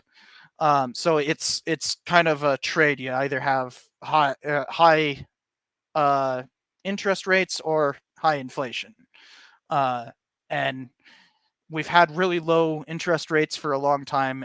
That inflation happened because everybody was suddenly now able to, employment's back, and the nobody's shut down because of the pandemic anymore, and so there was a rush to buy, and of course corporations took advantage of that and jacked up prices. That's how inflation works. But it kind of shows that the economy is actually doing quite well if that can happen. So next, Stuart Washington says, why can't Biden use the presidential immunity powers to arrest Trump for taking nuclear secrets based on national security? He's too tired. He didn't wake up in time. Yeah, like Sotomayor, like, in fact, I think I can pull it up. I still have the decision here. I think she's the one who talked about using. Yeah. Okay. So I'm pretty sure I just found it. There we go. So, in the dissent, is this Sotomayor or is this Katashi Jackson? Oh, it's Sotomayor. So, she says, the president is the most powerful person in the country and possibly the world. When he uses his official powers in any way under the majority's reasoning, he now will be insulated from criminal prosecution. orders the Navy's SEAL Team 6 to assassinate a political rival, immune. Organizes a military coup to hold onto power, immune. Takes a bribe in exchange for a pardon, immune, immune, immune, immune. We are now officially a Latin American country, everyone. Get ready for the junta. Yeah. Like, yo, she's like literally this is not, you know, a hot take on Twitter. This is like a freaking Supreme Court justice arguing that the Supreme Court has just ruled that Biden can just assassinate Trump and get away with it. I mean, it is kind of like objectively speaking, the scale of this ruling is like up there with like Marbury v. Madison territory. Yeah, I mean, in terms of rewriting how the balance of power works, yeah, absolutely. Because for those who do not remember, Marbury versus Madison is where the Supreme Court basically said that they had the right to rule on constitutionality of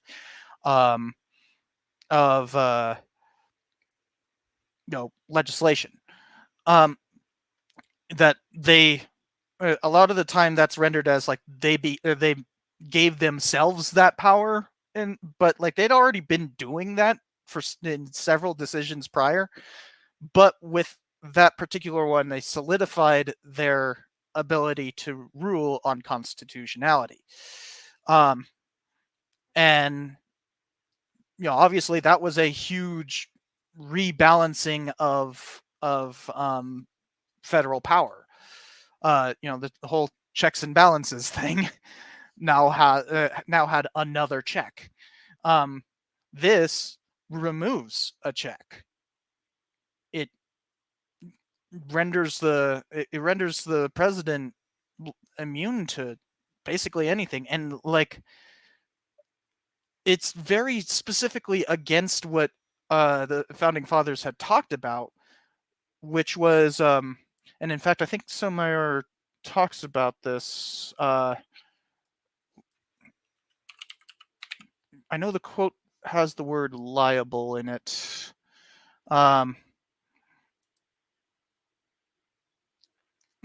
But yeah, here it is. The Alexander Hamilton in Federalist Paper number 69, nice, said that the former president would be liable to prosecution and punishment in the ordinary course of law. Like, clear as day. And the Supreme Court basically said, Hamilton didn't know what he was talking about. I mean, he was never president. He wouldn't understand.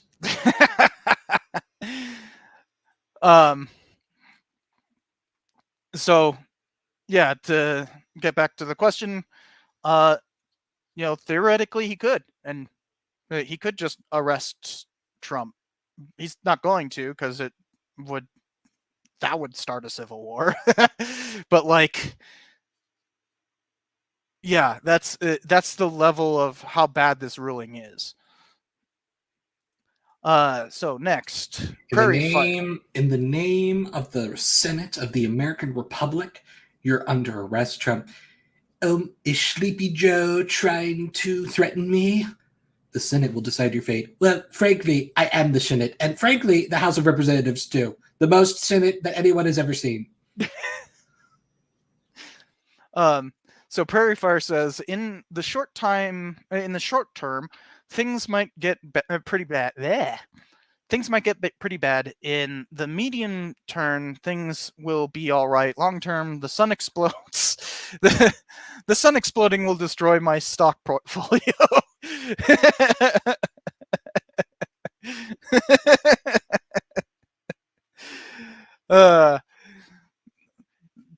Suns exploding tend to do that. Yeah, it's kind of annoying. Next, Ken, I'm not going to try to say that. I know I'm going to screw that one up. Ken says, should have phrased it is different studying something you went through versus not. This was from an earlier question. Um, was but this was rephrasing his earlier question about, like, studying what you have experienced. Um, I think we had a good conversation on that one and pretty much answered Ken's question there.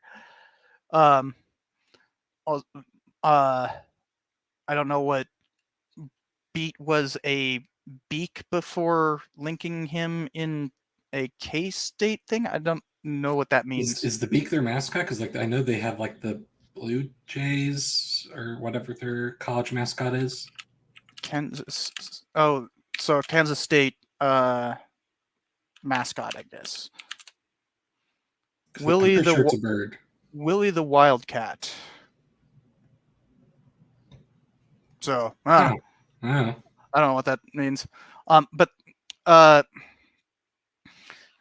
the next one is from Isaac. Isaac. I think Isaac. Saying Tammy Duckworth has to run Heart Vet. Only person I can think of with the personality and ability to shut that dude up. Referring to Trump, I'm guessing. I don't. I recognize the name Tammy Duckworth, but I don't know who that is. She's a congresswoman. I forget which branch, but she's a veteran and has been very firebrand at times. I kind of recognize her. Not really. I don't really recognize her, but yeah. I don't know. Yeah, she like lost her legs. Yeah, because there's like pictures of her in a wheelchair here. Oh, lost both her legs. Huh. And I think it said that she was a helicopter pilot. Yeah. Survived a rocket-propelled grenade. But lost both legs and some mobility in her right arm. But, now she's a congresswoman, senator. And she and Pritzker can be the new ticket. The Illinois Khanate will finally come to fruition. Yeah, I mean, I don't really know anything about her, but I would like to see some other candidates, because frankly, I have personal experience with Kamala Harris. Like, I received a phone call from her once, an irate phone call, but that was back in 2015, so a little bit different time. Who would be more annoying to replace Biden for Californians, Kamala Harris or Gavin Newsom? Honestly, Gavin Newsom in California is kind of popular. Like, he's generally he's not badly regarded. Kamala Harris, on the other hand, is very badly regarded. I feel like I've met so many Californians who are like, Newsom. Yeah, but I think almost that's like he's the Clinton of California in a way. Nope. King's food just went off, and he and he just, like, if you saw him through the screen, he just rocketed over there. But yeah, I'm pretty sure Californians generally despise Kamala Harris more than Newsom. But I haven't lived there since 2017, so it's been a while. Yeah, Gavin Newsom wasn't even governor then. I think he was mayor of San Francisco at that point. Yes. Although at that point he was regarded as one of the best mayors, so and there's a lot of good mayors of San Francisco. Yeah, his ire has come from his governorship more than anything. Yeah. Well, especially I think the biggest annoyances with him come from the pandemic, but that's kind of like everyone who was in power had, some sort of thing they did during the pandemic that pissed a lot of people off. There's a lot of hard decisions having to be made on that, and honestly, I don't remember him doing anything in particular that was egregious. But I also wasn't living there, so. So, still alive, coming back again with super chat saying, Lichtman says Biden. Oh, this is referring to that Lichtman comment. Says Biden dropping out would be a big mistake for Dems because they would lose incumbency and the no contest key unless he gives it to Harris. Well, that's kind of what we are talking about here, is that like Harris is kind of the if Biden does decide to drop out, it's going to be Harris. Like, kind of has to be. And Harris is just like, nope, and just drops out. And it's like, oh. And then there's just like, suddenly we have to do a whole new set of primaries or something like that. Everyone yells at Biden to appoint someone else as vice president as quickly as possible. Oh man, let's not make this year any more crazier than it already is. And then Biden doesn't pick anyone, instead goes to the Speaker of the House, and then that's when it's like, oh God, how did the worst possible outcome happen? Yeah. It's going to be interesting when it comes to that, because I don't think Biden's going to drop out. Like, it's kind of too late. But they apparently sent the Super Friends to the White House to have a chat with him. I saw your tweet on that. You really think I should drop out, Batman? Yes, it is very imperative to our democracy. Come here, boy. Actually, the next super chat has to do with him. The Mr. Wovens says, I need to adopt a kitten and name it John. Oh, dang it, cat. I was gonna grab him, but he decided to go into the window there. Oh, can't see him. Oh well. But the because his name is King Richard the First. I don't know. Wouldn't that mean that that new cat would be required to constantly fight King? I don't want cat fights. Also, this place is way too small to have another cat. I hope to get a bigger place when I get my teaching credential and probably move back to Clark County. But I got to finish that first, and then once I've moved, I might actually get another cat. So then lessons learned says, the real problem comes from a Trump second term as a culmination of Cheney's imperial presence. I don't... Because, Cheney was pulling the strings. That's obviously a misconception. But also, imperial presidency, I don't think that quite works when you're talking about a vice president. Hold on a second. Just as he planned. You wouldn't expect for it to work. He's free of suspicion. Yeah, so I just don't really understand what this comment means. But thanks for the super chat, though. I think I think it means basically like the concern that Trump will be a dictator. He's openly professed to wanting to be a dictator. So that is probably what this is talking about. And yeah, that is the concern, for sure. I am deeply worried about what a second Trump term will mean for America. So James McPherson writes, I think right-wing radio saying "Tiller, Tiller, baby killer" is a perfect example of stochastic terrorism. Who is that? Tiller, Tiller, baby killer. George Tiller was Oh, he was an abortion doctor.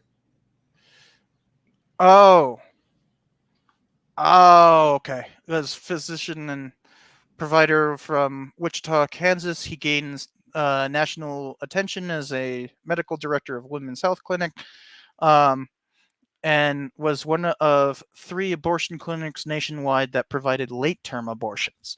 In 2009, Tiller was fatally shot in the head by an anti-abortion extremist. So, look, I don't really know if that would count as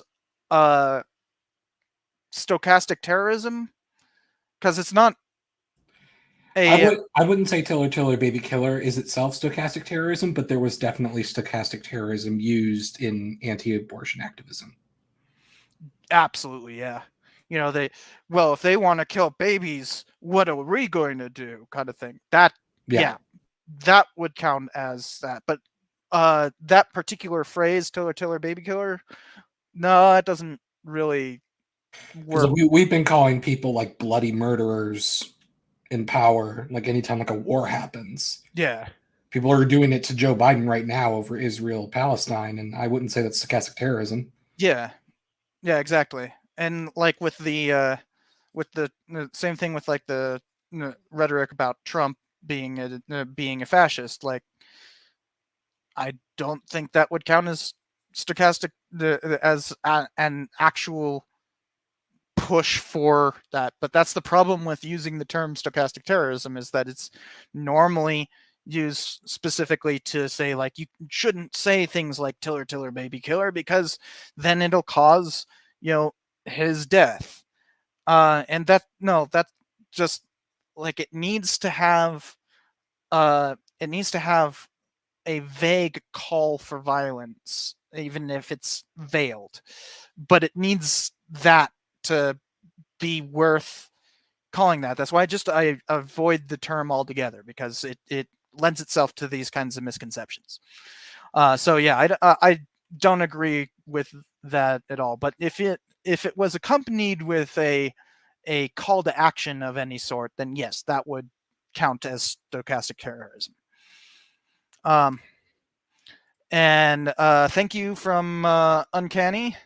Thank you very much. Sorry it took me so long to get through all of these, but trying to get through them as quickly as possible. The Nadia says the me is for Zions to end the world and summon Jesus. Huh? Oh, I think this is referring to when we were talking about the Emmy is for Zionists to end the world and summon Jesus, I think is what that translates to. Yeah, I think this is referring to how evangelicals view Israel, the Christian Zionism. Yeah, it's funny. I'm actually reading a book right now. It's called it's called American Zion, but it has nothing to do with with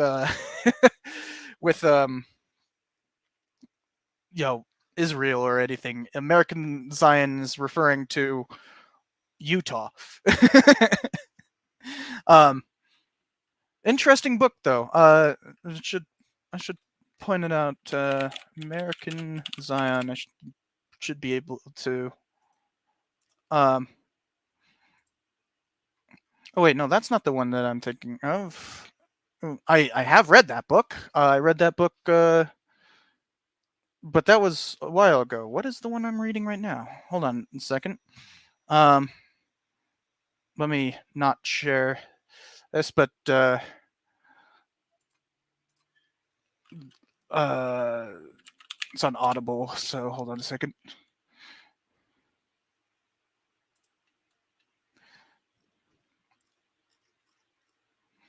Oh, I can share this. It's fine. This is just my library right now. Where is it? Yeah, it's this one, not the other American Zion. This is the one I'm reading right now. And it's the remember talking about the Bundy stuff? Oh yeah. So this is actually like connecting that stuff with other violence in Utah, including the Mountain Meadows massacre. Because guess what? Cliven Bundy had ancestors who committed the Mountain Meadows massacre. So yeah, really fascinating book. So I'm steadily becoming more aware of what the heck happened with the Bundys. You can tell from the last time we spoke of it, I was just vaguely aware of it. Now I'm actually like reading up on it. Oh, hello, King. They started off as just a innocent jackass shoe salesman, and then this horrible violence. Wait, no, don't go. He was married with children. Why did he do it? Either King. Everybody say hi to King. Yeah. Yeah. He's a good boy. He's a good boy. He actually likes to have his eyes and whiskers pet, which very weird for a cat. So next one also by Nadia. We've got several from Nadia. Sanitizing what Trump will do to trans people as removal from public life is sweeping it under the rug for him. Well, there's only so much he can do, you know? But yeah, he very specifically wants to make it so that basically trans people can't use public restrooms at all, which, wow. But it's not like he's gonna round them up into camps or anything, you know? That's not what he wants. That's more certain crazy local factions. Yeah. Depending on your state. Yeah, so like it is horrific what he wants to do about trans people, but it isn't, you know, full on Nazi crap, you know? And also from Nadia, people whose bodily state can't be turned around on a dime aren't a trivial matter of stopping playing a dress-up game and will get Okay, so this is just transphobes indeed do not understand what it means to be trans, obviously. Yeah. And you know, because there's that famous quote from CPAC. I think it was Hawley who said it, Josh Hawley, who was like, we need to remove trans people from public life or something like that. Like, you know, straight up genocidal, straight up a call for genocide. Because you don't, in order to do that, you have to genocide them. Let's give them a well-paid retirement with benefits. No, that's not what I meant. No. Wonderful idea. Yeah. But like, it's not. That's not actually what they're calling for in terms of policy. So, you know, it is scary, but it isn't, you know, concentration camp scary. Yet. Yeah, it can always get worse. the U.S. has used concentration camps, and I'm not just talking about Japanese internment. Like we did so in 1899 in the Philippines, and just full on concentration camps, and you know, there's been arguments about like Lincoln's concentration policy. It's what he called it, in terms of concentrating southwestern tribes onto reservations. That was could be considered concentration camps. The only thing that makes it not a concentration camp is that it wasn't a camp. But like, yeah, so we do have a history of using concentration camps in this country, and which means that it can happen again. But I don't think that's where this whole groomer panic BS is headed. I think that's freaking out a little too much.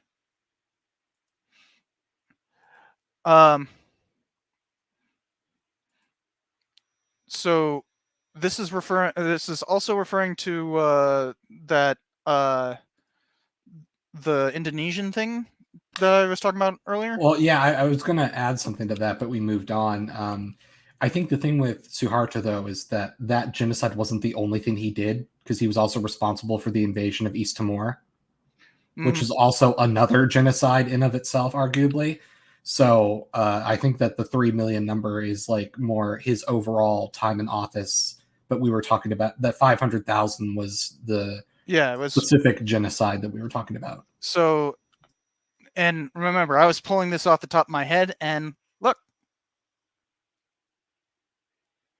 right there. So, 3 million is way too high. Well, I think again, I think the 3 million is for all of Suharto's actions, not just this one. Yeah, 65. I thought it was 62. But yeah, this was quite horrific, as you could tell just by those numbers. Wasn't 3 million, but the over his entire time in office, and he was president from chairman of the cabinet precedents. I don't even know what that means. Cabinet which served under President Sukarno. Yeah, it's Sukarno that was that's the one I was thinking. Like, it wasn't Suharto that was the he was go back real quick to Sukarno. Yeah, it said something about like Suharto being acting president.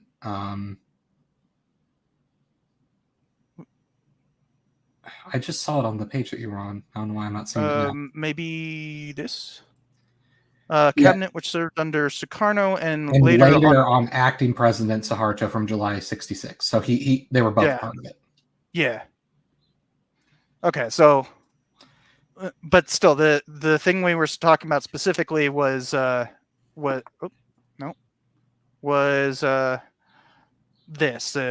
this particular genocide, which the point was that it was significantly worse than what's going on in Israel right now,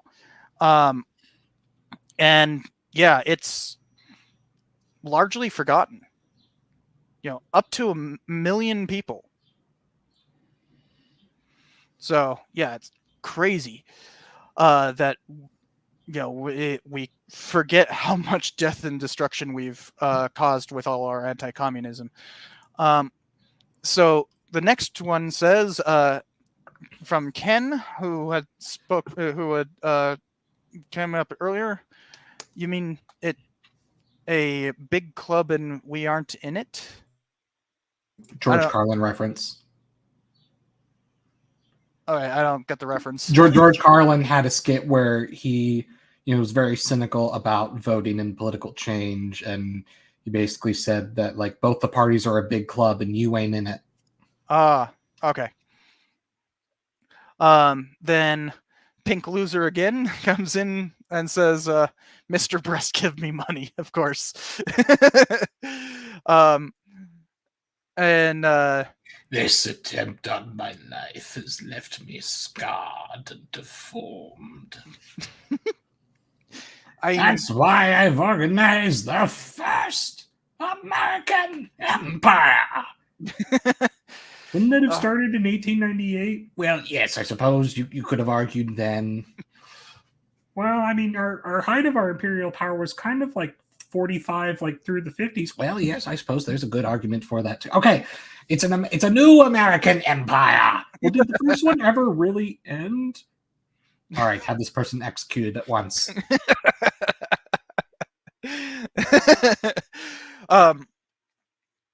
So the that is one possibility of what Trump will do with this, is basically obviously not just like come in and declare that that he is now emperor or something like that, but like he can use this as as a moment as like a Reichstag fire, Oh yeah. So we'll see what happens. Apparently he's playing golf today, though. I'm surprised he's not capitalizing on this. This is like I saw a tweet related to this saying, like, man, wouldn't the most interesting outcome be if he's genuinely shaken by this and just decides to resign, eat, pray, love? Dude, he's just like on the golf course and like his hands are shaking as he tries to make a swing. Like, I can't do it. I can't do it more than anyone else has been unable to do it. Yeah, I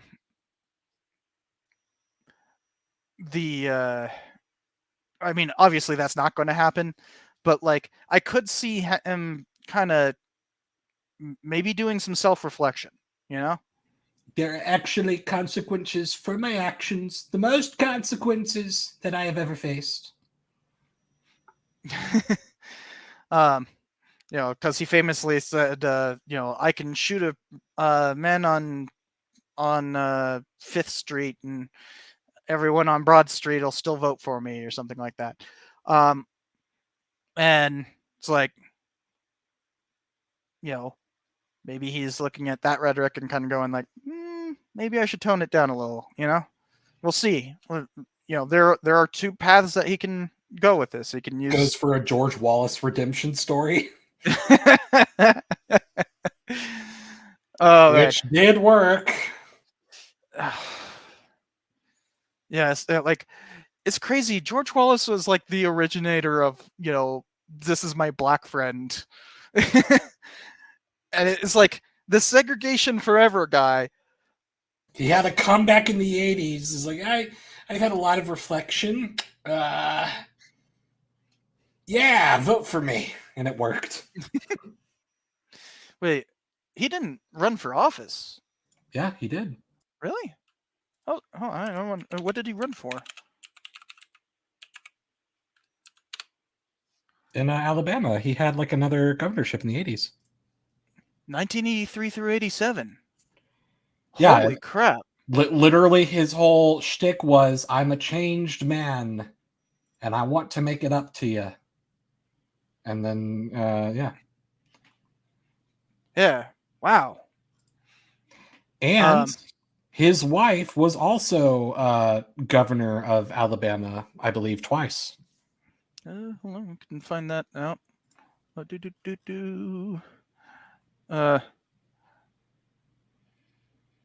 Or one of them, anyway. Yeah. Lurleen Burns Wallace. She was the governor between 67 and 68 for 60 months. And she was what? Oh. And she was Oh, she like literally divorced him, and then like just after freaking being governor. That's crazy. Wow. I need to like read more up on George Wallace. I don't know any of this stuff. Oh yeah. He like the main thing that I remember was that he I remember like I was there. The main the thing that many people remember was that he gave a speech where, you know, he said, I was wrong, those days are over and they ought to be over, and he basically like publicly asked for forgiveness from Black Alabamans and Black Americans in like a speech, and apparently that struck a chord with people and it helped him win. Huh. And who knows, maybe he did change. I'm just rather cynical. Yeah, and he was such a force for segregation, and it's like, how do you come? Like, that's one of those things of like, nah, I don't think you can come back from that. It does, at least on Wikipedia, it says that he appointed a record number of Black Americans to state positions. So I guess he at least had some actions to back up those words, but yeah. Yeah. Strange. So let's move on.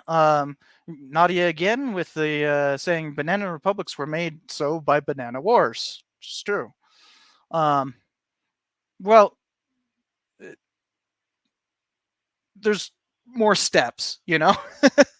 But yeah, the banana wars were kind of the destabilizing event for a lot of Central America, though not all. Some banana republics were made by CEOs. Oh, wow! I did not get that at first. People love shopping there. I don't know if I've ever actually been in one of those stores. It's basically the Gap, but less interesting. Well, the Gap isn't very interesting either. Oh, I know. But yeah, the banana wars, especially of the early 20th century, were kind of what destabilized a lot of Central America. Now, Central America had its problems before that, don't get me wrong. And there'd actually been American interference before the banana wars. But like, that was kind of the thing that, you know, destabilized Guatemala, Honduras, Costa Rica, Nicaragua, and Panama. Not really. Am I missing one? I got to be missing one. El Salvador. Yeah, and El Salvador, we didn't have any involvement in. So, you know, that was a. They were on the Pacific side, you know, it was too far away for us at the time. Yeah, so like some of them were destabilized by U.S. intervention. Others not so much. It's a complicated history. So next is Jack says, what do you think about American reshoring manufacturing? Reshoring? Restoring. Oh, restoring manufacturing and the deglobalization of guaranteed American shipping security. With your knowledge of American isolation, what paths do you see for America? So this is referring to the fact that there has been a effort to like raise tariffs. Like Biden kept all of Trump's raised tariffs. Like that's actually an odd thing that they both kind of agree on. Is this trade war with China? And if anything, Biden's actually heightened the trade war and well, with the gotten it closer computer to- chip thing, especially. Yeah, exactly. Because especially, I think with Russia's invasion of Ukraine, that further added fears of, oh, what if China jumps Taiwan? or something similar, and Taiwan makes like 90-ish% of the computer chips that we use for all of our military technology. So I got think TSMC, like that's like Yeah. the leading uh microchip manufacturer in the world. Yeah, so I think a lot of like interests are kind of merging to be like, yeah, maybe we should manufacture some of this stuff where China can't reach us. Yeah. So what's interesting is that I'm currently in a city that is directly part of that, Albuquerque. Albuquerque has an Intel plant, an Intel fabrication plant here. Spies.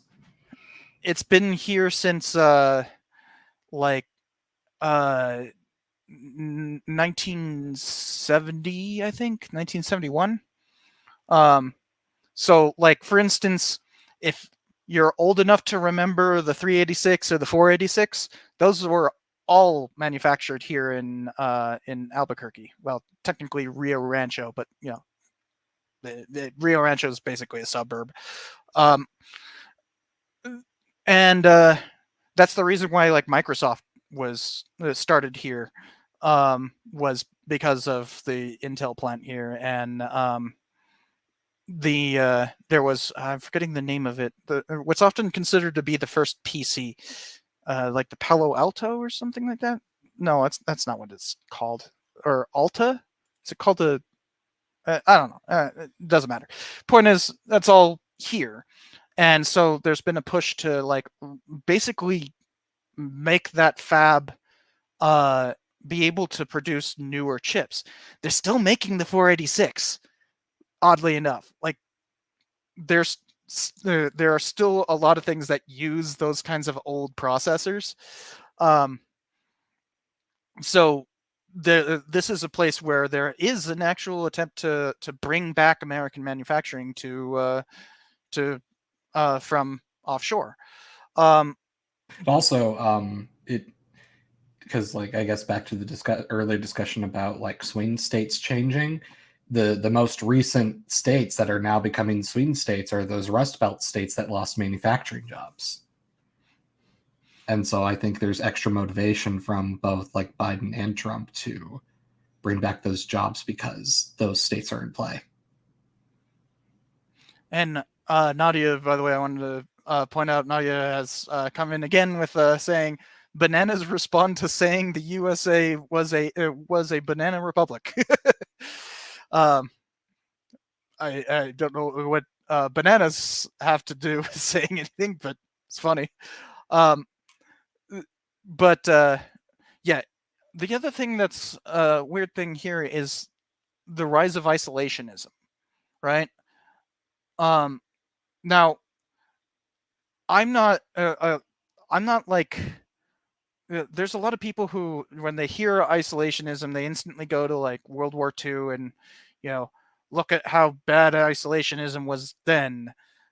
And no, that's not really like American isolationism. It has actually been a core part of the of our history for a long time. After every major war, we would the army would demobilize to tiny numbers.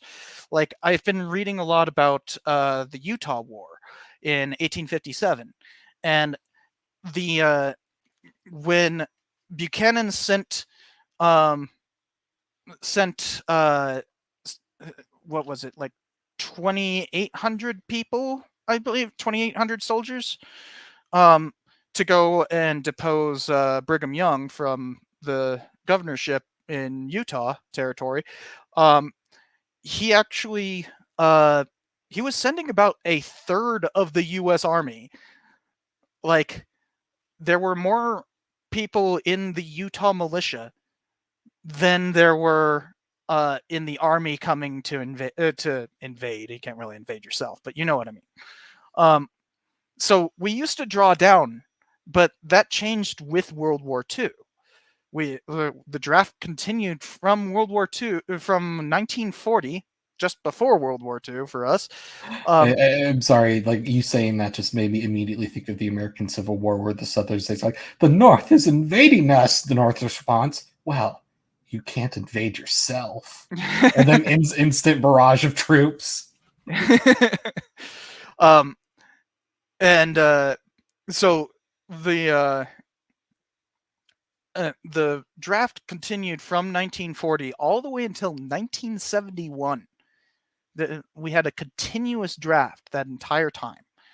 Well, the NFL hosts a draft every year, Cypher. So, like, just in our lifetimes, we haven't really seen isolationism, but that used to be an American tradition, and I'm not opposed to it coming back. Well, I think there should also be a distinction from like military isolation versus political isolation, because I think that there's also this worry that like isolation means that like we withdraw every single military base and diplomatic relation with every country and like never focus on anything outside of America ever again. And I don't even think that's possible at this point, just because we're so far entrenched in so many things. And so I think a lot of people refer to saying like, let's not militarily intervene in everything anymore, like that sort of isolation, but not necessarily like, although some people are saying it, but not necessarily like ending NATO and things like that. That is the thing that like I am deeply disturbed by the fact that Trump has openly talked about like getting us out of NATO. We leave NATO and it just becomes the European army. The European superstate finally exists. Like, yeah, and that's one thing that like has completely backfired for Putin, was that like, you know, he gave NATO's midlife crisis a purpose. Yeah, and now it's stronger than ever. You know, and yeah, a lot of the states within NATO have not met their goal of they're supposed to be spending 2% of their GDP on defense, but a lot of them aren't meeting that goal, which has actually meant that we have to pick up the slack a lot of the time. Which, yeah, Trump's correct on that. That doesn't mean that you just get to renege on the deal, you know, like. It's NATO has been such a force for good in the world, and like that this is that he wants to get us out of it is like boneheaded as hell. And yeah, that's the one point where isolationism I'm dead set against. So next is Inquisitor Zarius says, sorry I'm late, so a couple things. One, the shooter was GOP, which heavily suggests that the GOP is divided. No, not really. I mean, there are divisions in the GOP, but I think it's a bit more complex than that. Yeah, I don't think it works as I don't think that works as like a like analyzing what the shooter's political proclivities doesn't indicate anything for the larger GOP. It'll indicate what the rhetoric is going to be going forward. But that's about it. Yeah. Then two, given the 3 centuries of democracy, autocracy is near impossible. Oh boy, no. I mean, let's think of an example of like, I don't know, Rome, where they had centuries of a republic, and then oh wow, they had an empire. Funny how that happens. Yeah, and the funny thing is, the Roman Republic lasted for 500 years. Like ours only lasted half that time. Yeah, the same logic is like, oh, well, a place has been a monarchy for centuries. It could never be a democracy. Oh, oops. Yeah, and you know, it ends that sentence with, "This is not Weimar Germany or 90s Russia," and it's like things can happen. Like we keep on, like with Trump, we have said over and over and over again, like, oh, he'd never do that. No, that's not. And yet, That's the ultimate lesson from World War II. The idea of it could never happen here is what propelled us into the mess in the first place by letting the problem get worse. yeah. And, he is leaning fascist, and it looks like he's going to win this election. So yeah, that I disagree on both of these points. So yeah, the main thing is that you never say never. Bad things can happen. And there's that old saying of the arc of history always leans towards progress, or however that goes. But bends towards justice. Yeah, but we've seen exactly the opposite happen plenty. That's a very Whiggish notion the sine of wave of history occasionally bends towards justice. Yeah, and it's a very Whiggish and belief of everything will always be good and getting better. But that's provably false.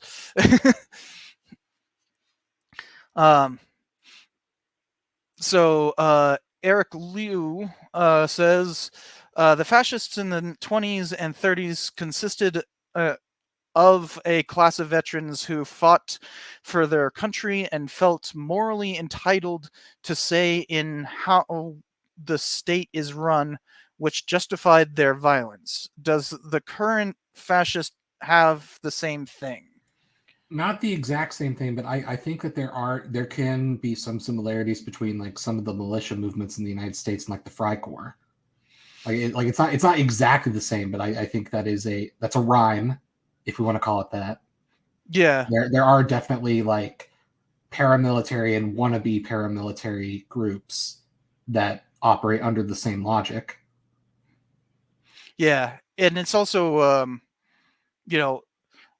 tricky because all of these kinds of comparisons, they rely on a lot of poetic license, but when it comes to the fact that there were veterans in the in the leadership of the Nazi Party, there were veterans in all sorts. Germany had literally fought the World War, and had to. Most military age males fought. That wasn't a thing of being a veteran that they felt specially entitled to saying what where the country should go. That's just politics. Politics is about saying how you want to organize power. That's what politics are, and everyone feels specially entitled to say that. So it's not that that part right there. I don't see as working as a analytical point. But are there similarities between the current kind of fascist lean of the GOP versus Weimar? And yeah, there are similarities, especially when you look at the militia movement and its involvement. Because would you call the Proud Boys a militia? Oh, I wasn't even thinking of the Proud Boys specifically. I was thinking of like the Bundy group and stuff like that. Yeah. I think, but I did say paramilitary and wannabe paramilitaries, and I think that the Proud Boys are a wannabe paramilitary group. Because a lot of the paramilitary violence, during Weimar, was carried out as really similar to the Proud Boys. You know, you'd have these Yeah. like communist and Nazi clashes in the streets that were just all out brawls amongst partisans. Oh yeah. And like I remember back in 2020, that was kind of happening in Oregon every night, in Portland, you know, and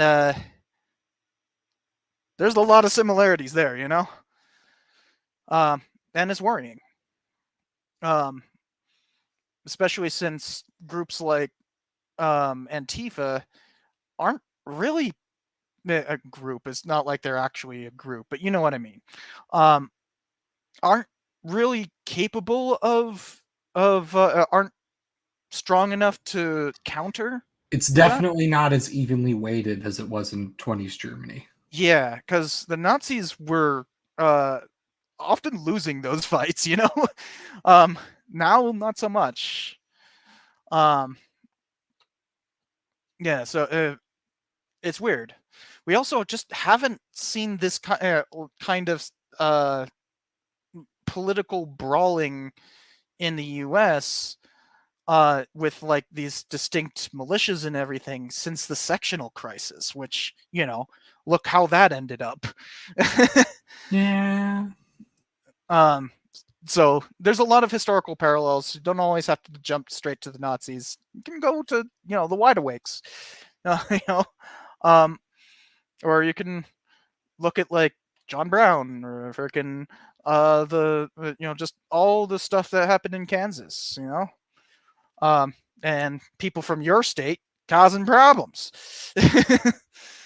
But yeah, we don't always have to jump to Germany on that. There's always Rome too. That's never tired. Yeah, but in either case, that first part about the whole you know, class of veterans who fought for their country and felt morally entitled, like everyone feels morally entitled to have a say in the way the state is run. That's kind of the whole point of a democracy. So then we only got 2 left. Nice. So Garrett Medding says, have you read Richard Evans' Third Reich series? Weimar Germany and America now share a lot of similarities. Well, we were just discussing this, so yeah. But you know, I caution always jumping to Weimar. I'd much rather see more comparisons to the sectional crisis, you know. Hello, King.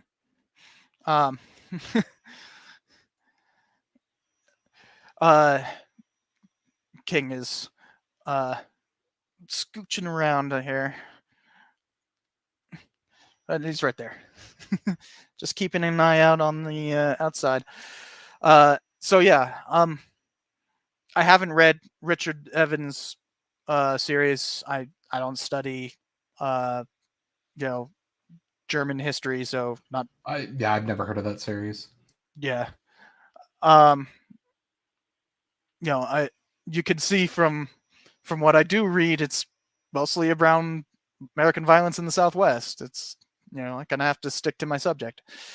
But you know, we don't always have to jump to Germany as an example. There's so many other countries in the world, and then there's of course our own country to look at. And finally, Patrick Fitzgerald says, first action Trump does as president gives himself a Purple Heart. Frankly, the doctor said my heart was more purple than any other heart they'd ever seen.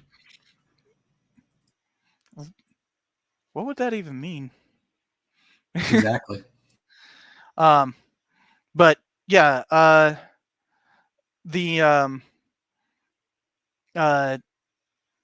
he did have that whole thing where he got somebody gave him their Purple Heart, and he's like, and he said something along the lines of like, I've always wanted a Purple Heart. This was a lot easier, which is just like, dude. like, do you hear yourself sometimes? uh,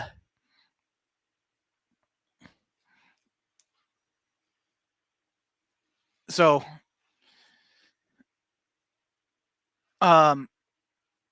yeah, there are a lot of concerns, but we are now hitting a point that we've been streaming for over 3 hours.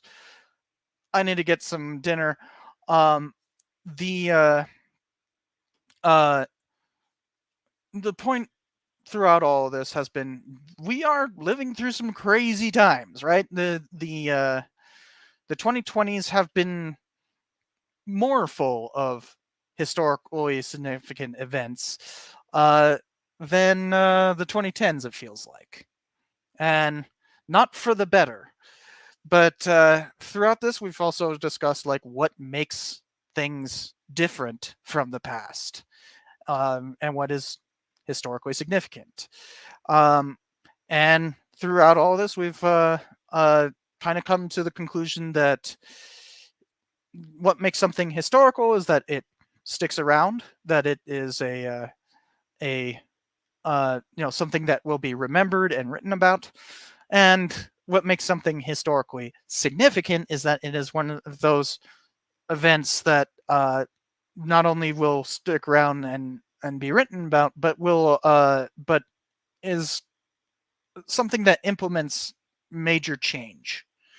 That it is a tipping point for some sort of change that is happening.